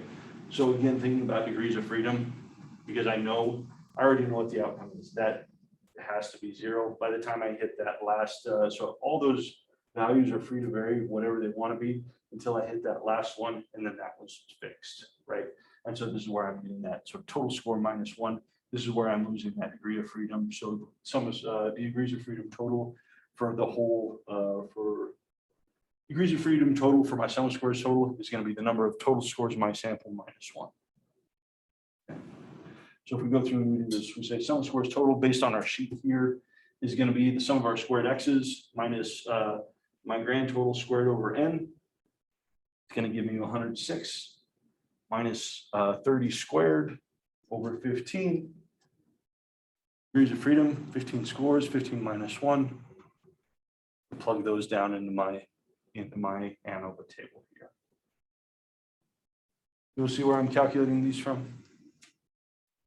All right, cool. So that's our total that's our total pie we're working with. Now we're going to start sort of transitioning out and sort of breaking pieces out. So what we're going to calculate is our sum of squares error. Sum of squares error is going to represent the variability within each condition or group. So here, conceptually, our sum of squares error is going to be the sum of the squared deviations of individual I in group J from the mean of group J, and then we're going to square that. Okay. So again, on our sheet here, if I was going to do this, I would say I'm going to take 0 minus 1 and square that, 1 minus 1 and square that, 3 minus 1 and square that, 1 minus 1 and square that, 0 minus 1, square that. Then I'm over to group 2. I got 4 minus 4, square that, 3 minus 4, square that, 6 minus 4, square that, and so on and so forth through each one of these groups. Okay. So what we're doing here is you're seeing we're adding up all of the squared deviations of each person in each group from the group mean, and looking, this is capturing the total variability within groups. Okay. Now, computationally, I can calculate this as the sum of my sum of squares per group. Get at this a little bit quicker, but again, conceptually, what we're doing is we're looking at the sum of the squared deviations of person I and group J from their respective group means. Okay. We'll see where this is coming from. So again, this is going to be the variability within groups due to individual differences in experimental error. So just whatever random variability is going on, whatever is going on within groups to make people have different scores. This is what we're capturing in our sum of scores within. Sum of scores error. This is you'll hear this. This is our error term. This is just the variability we expect just because of random noise that's going on. Okay. Our degrees of freedom for our sum of squares error is the total number of scores minus the number of levels in our main factor. So our degrees of freedom error is going to be our total number of people minus the number of levels. That's going to give me my degrees of freedom here. So again, if we think about using values on a sheet here, think about sum of squares error is equal to the sum of squares per group. If I go down through and take a look at my group, I see sum of squares for group 1 is 6, sum of squares for group 2 is 6, sum of squares for the 90-degree group is 4. Add those up. Take my degrees of freedom is going to be total number of people in my sample minus the number of levels in my factor. And we go through and get values for that. Following me with this? Okay. Last, we're going to talk about sum of squares treatment. Okay. Sum of squares treatment, here we're looking at the variability or differences across our conditions or groups. Okay. And the way we go through and calculate this is going to be a little bit different depending on whether or not we have a balanced or an unbalanced design. Balanced design means that we've got equal number of people in each cell. Unbalanced design means different number of people. Okay. So for our balanced design, like we have here, our sum of squares treatment is just going to be of people in each group, because it's all the same number, right? Times the sum of the group mean minus the grand mean and square that, okay? So here we're just saying, what's my group mean? Subtract that from the grand mean of everybody and square that up, and that's going to give me the variability across my different treatment means. If I've got an unequal sample size, I got to adjust for that. Going to end up being the sum of however many people are in my cell minus the deviation of that cell from the grand mean, square that, and then just add those three up. So it's a small correction to adjust for different numbers across groups. Computationally, I can just go through, and this is where your ANOVA model or your ANOVA table starts to make sense. If my sum of squares total is the total piece of the pie, and I subtract my within subjects variability from the total piece of pie, what do I have left over? Variability across treatments. Okay, so the nice thing about this is that everything sums to zero, and we can start to use this to go through and find different values. Okay, so my sum of squares treatment, this is the variability that I've got remaining after I pull out my within group error. This is going to contain again our effective interest plus whatever random stuff is going on across different groups. Degrees of freedom for my sum of squares treatment, or my sum of squares between, is going to be the number of my number of groups minus one here. Again, if I want to calculate this just as a function of the values I have here, I've got my sum of squares total minus my sum of squares within, 46 minus 16, and then I've got my degrees of freedom is going to be number of groups minus one. So I end up with sum of squares for 30, 2 degrees of freedom, and I've got that plugged in. How are people feeling with this? So we're just kind of seeing where these different values get plugged in. People understanding where these are coming from, and at least conceptually within this ANOVA model, what these different values represent. Okay, so here, this is variability. This is a total piece of pie. This is the total sort of variability. This is all the variability that we have to work with. This is our variability that we're seeing within groups due to just random nonsense. Okay. Here is the variability we're seeing across groups. It's some function of what we assume are systematic differences in the population plus additional nonsense. Questions about this up to this point? All right, so remember that. So we've got sums of squares, right? But remember that our purpose here is to look at the ratio between treatment variance to within treatment variance, okay? If we're talking about ANOVA stuff, anytime I hear a mean, something called a mean square just means variance. It's the same variance we've always worked with. We just call it something different in ANOVA. Mean squared is just a variance estimate, okay? No different, right? But what's nice is that because we've already gone through and we know that if mean squared is variance, we know how to calculate variance based on a sum of squares. We've already got a sum of squares for within, between. So all we need to do to get the mean squared for our treatment and our mean squared error, our mean squared between and within, is just take our sum of squares divided by our degrees of freedom. Okay, so our mean squares treatment is just our variance between groups over the degrees of freedom for the sum of squares treatment. Mean squared error is the variance within groups.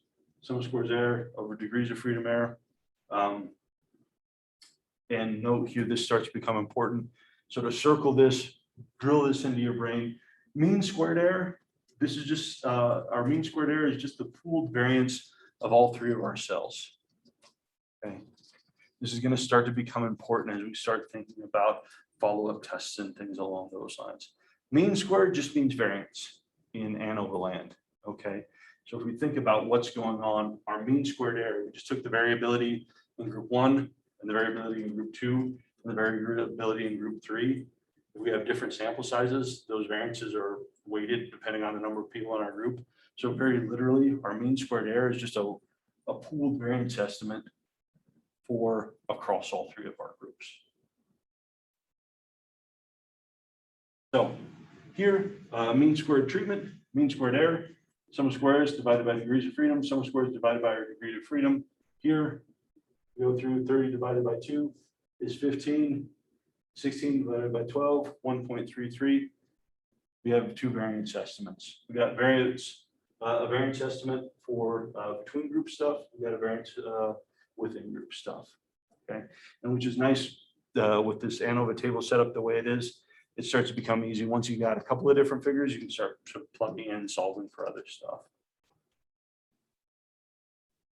All right, all of this building up to our F ratio. Okay, this is our test statistic. Our F is just our mean squared for our treatment over our mean squared error. By the time we get to this point in our ANOVA table, we've already got everything we need. Okay, so again, remember conceptually that our F ratio is just going to be our observed group differences over our expected differences given the null, right? So all we need to do here is we take our between, and this is our sort of combination of our effect plus random stuff over random stuff. Sam, if my effect plus my random stuff is, or if my effect is much higher, or if I've got a strong effect, if I take my effect plus my random stuff over my random stuff, what's going to happen to my F ratio? Up, yeah. So we cross out random, right? Sort of random at top, random at bottom, cross that out. All we're left with is effect over 1, it's going to go up.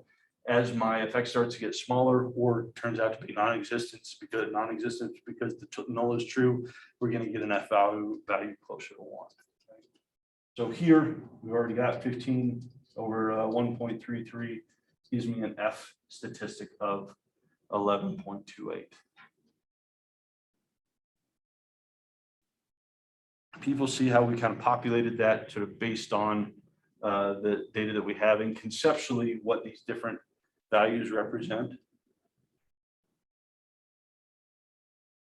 Okay, so thinking about how all this fits together, this has to fit together in this way. If it doesn't, something has gone wrong. Okay, by definition, these things are true. We know that if we add my sum of squares treatment, my sum of squares error, I can get my degrees of freedom total. If I add my degrees of freedom treatment, degrees of freedom error, and get my treatment total. This divided by this equals this. This divided by this equals this. These two divided by each other gets this. It's a nice sort of balanced, kind of elegant table where everything kind of fits in the way it's supposed to. Okay. So if we're thinking about these calculations, my F ratio, we can think about this as the variance between versus the variance within. My between variance is just the sum of squares between degrees of freedom, sum of squares within divided by my degrees of freedom, sum of squares total, sum of squares, the degrees of freedom total can both be separated in the within between treatments. So the purpose of our one-way ANOVA model is simply just to look at and take this total variability estimate, variance estimate, and section off stuff that's due to within group stuff, between group stuff, and then just comparing those things. Questions about this piece of stuff? All right. So we can think about kind of a helpful way we can start to think about ANOVA. So as a preview into next semester when we start talking about regression. Okay. Turns out our ANOVA models are just a special case of regression. There's anything that we can look at in an ANOVA model, we can estimate in a regression model. I mean, it looks a little bit different. We sort of put on kind of a different costume, but all the tests are the same. We can go through and do the same thing. So if we think about, if I'm trying to guess, let's say I'm looking at the mass of men and women in the general population, okay? And I know that overall, in the overall population, there's a mass of, it doesn't seem accurate for weight. I don't know where I got those figures, but anyway, let's say that it is let's say the average weight of the average person in the US is 185, men on average 200, women on average 170. Okay. And I guess we're talking about the full population. Okay. If I have a random sample of people in the US and I say, Elizabeth, right here, I've got one random person. Tell me how much this person weighs. What's your best guess?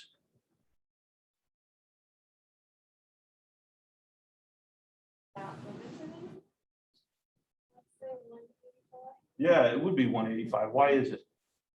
Why? Yeah, Because that would be the population is our best guess. yeah, But it's gonna also depend if that person. yeah, but you don't know what group it is. I just told you I have a person, right? Yeah. So do you think this person really weighs 185 pounds? No, but if you guessed anything else, you're systematically going to be worse off than if you just guessed the mean, right? So what we've got here, if we're trying to project and sort of guess someone's weight as a random selection from the population, you're just going to guess the mean, right? This is my best guess. Absent any additional information, my best guess is always going to be the mean, okay? But what I can do now, if I now go through and I say, okay, what I've done is I've got a new person, right? And I say, Katie, I've got a new person, okay? And I want you to tell me what's your best guess this person's weight is, but I'm also going to tell you whether or not this person is a man or a woman. And I say, this person is a man. What's your guess? 200, right? Why did you make that guess? Because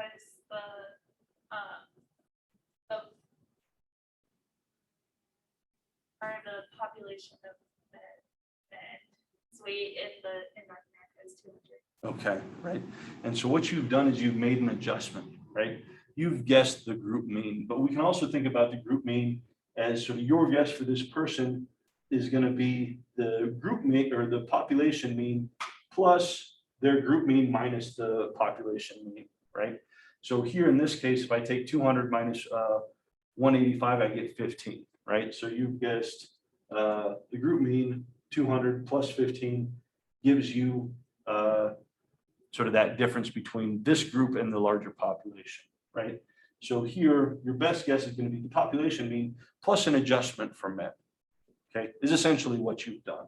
So again, what we've got is you're predicting the group mean plus or minus the difference by which the group means differs from the grand mean here. So you're making an adjustment. So my best guess, if you're Elizabeth, you just guessed the mean. I gave you an additional piece of information. So you're making an adjustment for that mean. The adjustment for men is plus 15. The adjustment for women is minus 30. Okay. Or excuse me, minus 15. So either way. Okay. So again, functionally what you're doing here is predicting the group mean.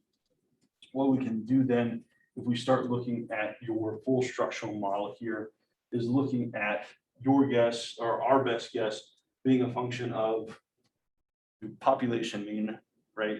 With an adjustment for whatever group, right? Plus E, this is just your within group error. This is how much we know that not every man in the US is going to weigh 200 pounds. Not every woman in the world in the US is going to weigh 170 pounds. Right?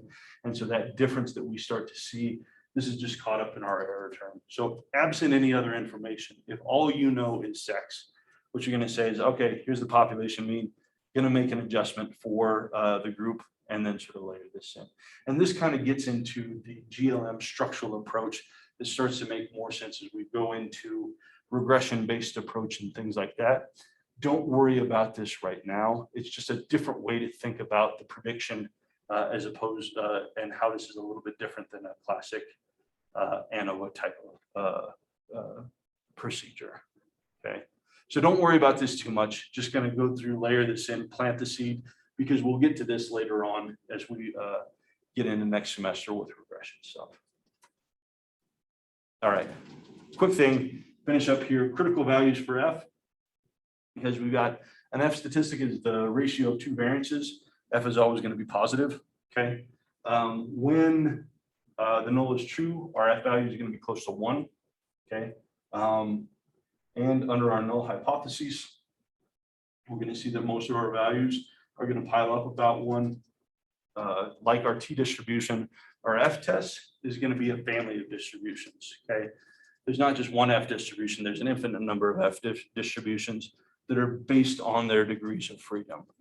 Here, we've got two degrees of freedom. We've got the between and the within. And so what we do then is we pull up our table. If we're doing this old school, we look at the within group degrees of freedom, between group degrees of freedom. Based on those 2 degrees of freedom, can then go through and identify what our critical values are at different sort of points. So here for an F critical with 2 and 12 degrees of freedom, 2 in the numerator, 12 in the denominator, at alpha 0.05, we get a test statistic or a critical value of 3.88. Our test statistic we found based on our data was like 11 something. So we're way the hell out of here, right? So Amanda, what would be our decision based on this? Yeah. Yeah, we would reject the null and say, even with a sample of 5, we have evidence to suggest that these data are unlikely given equal population, equal performance across hypothetical population of completing this task in 50, 70, and 90-degree temperatures. Okay, so our F distribution, a little bit different than our T. It's not symmetrical, it's skewed because we're working with a proportion. It's going to be bounded by 0. Most things are probably going to pile up around 1-ish, and then we're going to get this tail moving out. Finish up here talking about the relation between T and F. If you were to go through direct relation between T and F, if I took an F with 1 degree of freedom and X number in the denominator, this is going to be equal to my T statistic squared. So Emily, if I'm looking at, so if I've got F with 1 degree of freedom in the numerator, how many groups am I looking at?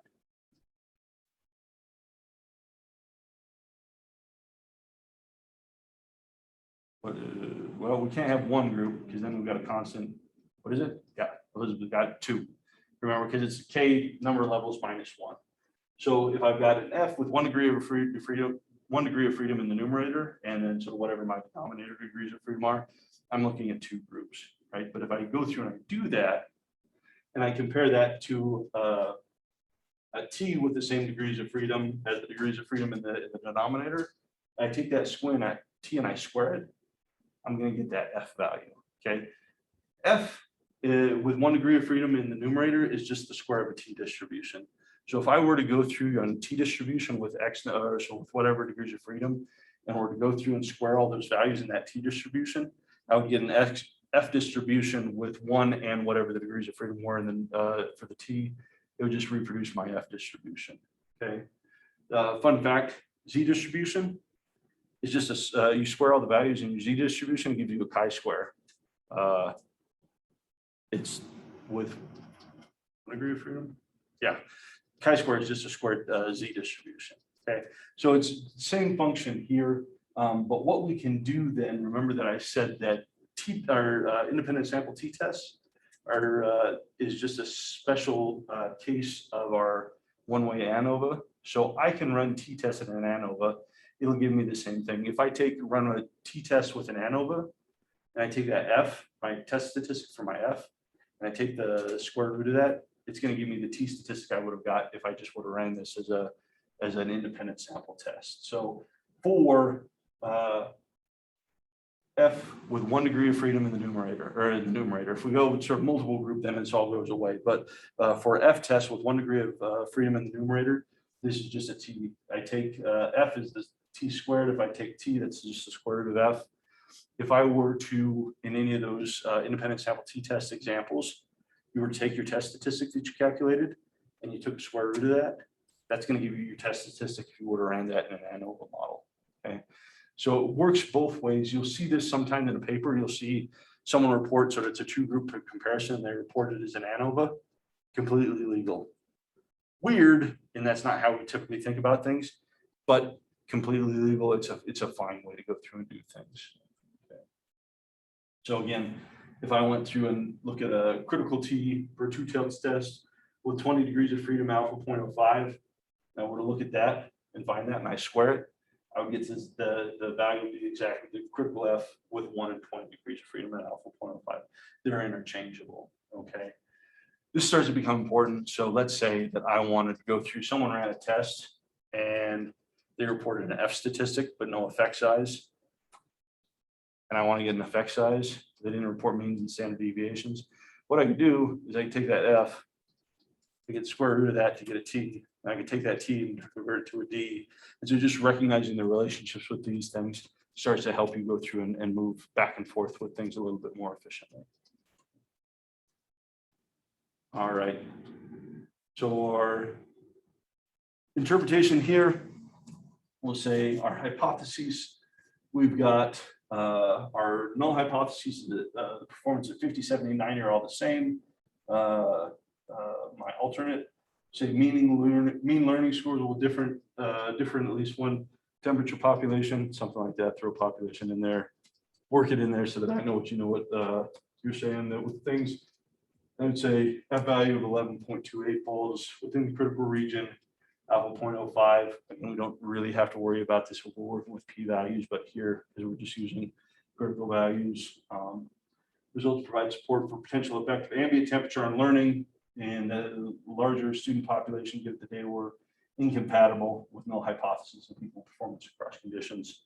Here we've got a p-value, an S value, a Bayes factor, and remember down here we've got interpretive standards for Bayes. So again, best case scenario, we would say that we have, best case scenario is sort of for some strong evidence against the null hypotheses. Our evidence against the null hypotheses here is about the same, equal to evidence of 9 consecutive heads in a hypothesized fair coin. If I tell you this head, and then if I tell you this is a good coin, and I flip 9 heads in a row, how confident are you that I've got, that I'm treating you right and you have a fair coin here?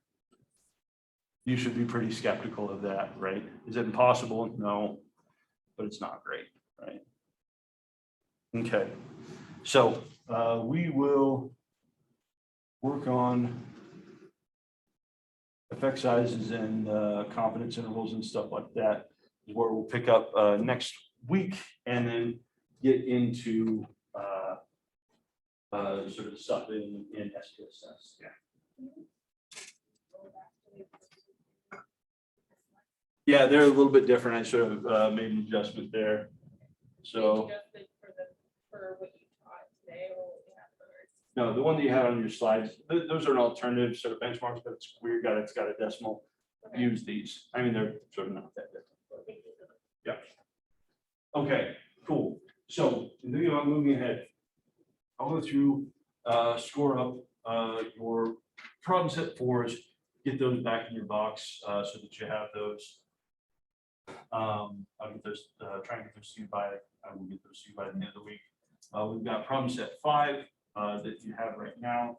That won't be due obviously this Friday. It will be due the following Friday. So plan appropriately for that.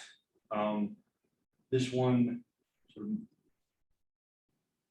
will be less intensive than the last one because it's just some basic power calculations and some things. But there's one of those that probably will be a little bit tricky. It's going to take some time. You're going to have to work through existing research and try and sort of get values and things along those lines. So make sure that you give yourself enough time to go through and take these. Also, in terms of thinking about sort of collaborative work and things along those lines, this is good. So I want you to be working together and things along those lines. The thing that you don't want to do is make sure that, think about this as the same thing as if you're coming in and talking to me about a question in office hours. Talk with you about it. I'll say, hey, what do you think about this? If you're on the wrong direction, I'll be like, hey, well, maybe I would think about that, or I don't know if that's right, or I would interpret it maybe, or think about it this way, this, that, and the other thing. All that's cool, all that's great. But again, remember when you go through and start putting your stuff together, I need you to be doing that separately. Okay. If at any point you ever copy and paste something that you didn't write, you're gonna probably as we're flirting with getting in trouble. If you send anything to anybody else that's not your, or that's sort of that you wrote, so like, don't do that, because then there's confusion and things, so unless you have something and you're standing there with them and saying, hey, so what do you think about this? Fine, otherwise, work on these on your own, have questions, consult with one another, come talk to me, but keep all of your things that you're doing for assignments in your own ownership. Go back and forth and things along those lines, just sort of be mindful about that as you're putting together these last few sets. Good news is we're getting close. We've got this power set that's pretty straightforward.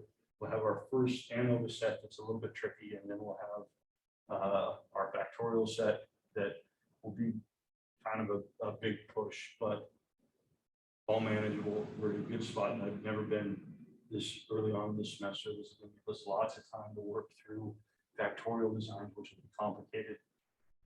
Follow-up test to ANOVA, getting sort of wrapping your head around contrast can be a little bit tricky. So we've got plenty of time to go through and do this, so we're not in finals week having like impromptu like classes that are optional, which is kind of a mess. So we're in a good spot. Get to work on these, and then let me know if you have any questions. Okay. How are we feeling about this? Okay. All right, we're on the downhill slope. Nice work. Come talk to me if you have questions about the exam. I'll walk through stuff with you. Otherwise, good luck with this next set.